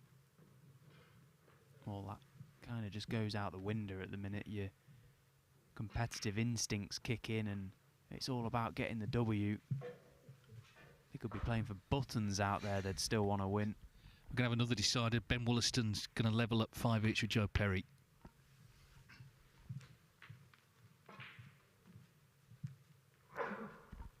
So, if anything, the green helps the pot on the yellow where it's situated because he doesn't have to do too much with it. But it doesn't make the pot any easier. If he just drops the yellow in, he's got a very nasty green down the rail, which he would only have to drop in to then leave the brown to middle. But it's 3 very tough pots he's faced with. So that's pot 1 out of the way. Here comes pot 2. He's got a slight angle, but you try and pinch a bit of these pockets and they will not take it. He's got to drop this in, and any sort of pace makes the pocket even smaller. He has to give this every chance and then take the brown to middle. 2 chances left for Oliver. His hopes rest on this green and brown. Oh, he's played that so well. He did play it with a little bit of pace to come out for the brown. That was a brilliant pot from Neil Robertson under the circumstance. He's a fighter. That's never been in doubt. Lines peeping round here, seeing the brown go in. 40. He needs the blue, and he'll be 15 in front with 13 on. In fact, he'll be 16 in front. Same difference. Lines will need a snooker. What a battle. Oliver Linesdead 5-4. Played really well tonight. But it looks like Neil Robertson is going to survive into the final qualifying round of the UK Championship. Some decider it's been.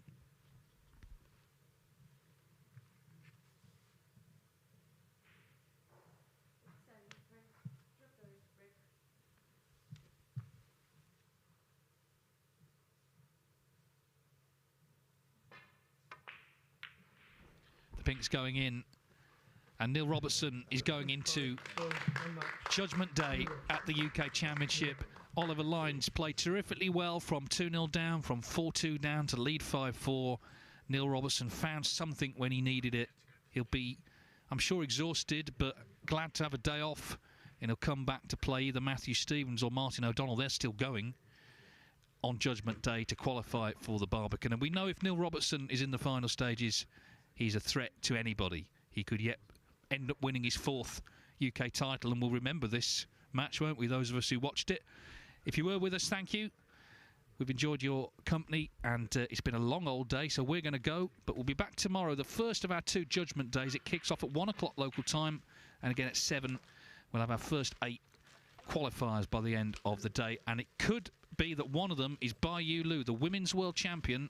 We'll play Jack Nazowski tomorrow night. A sensational story developing there.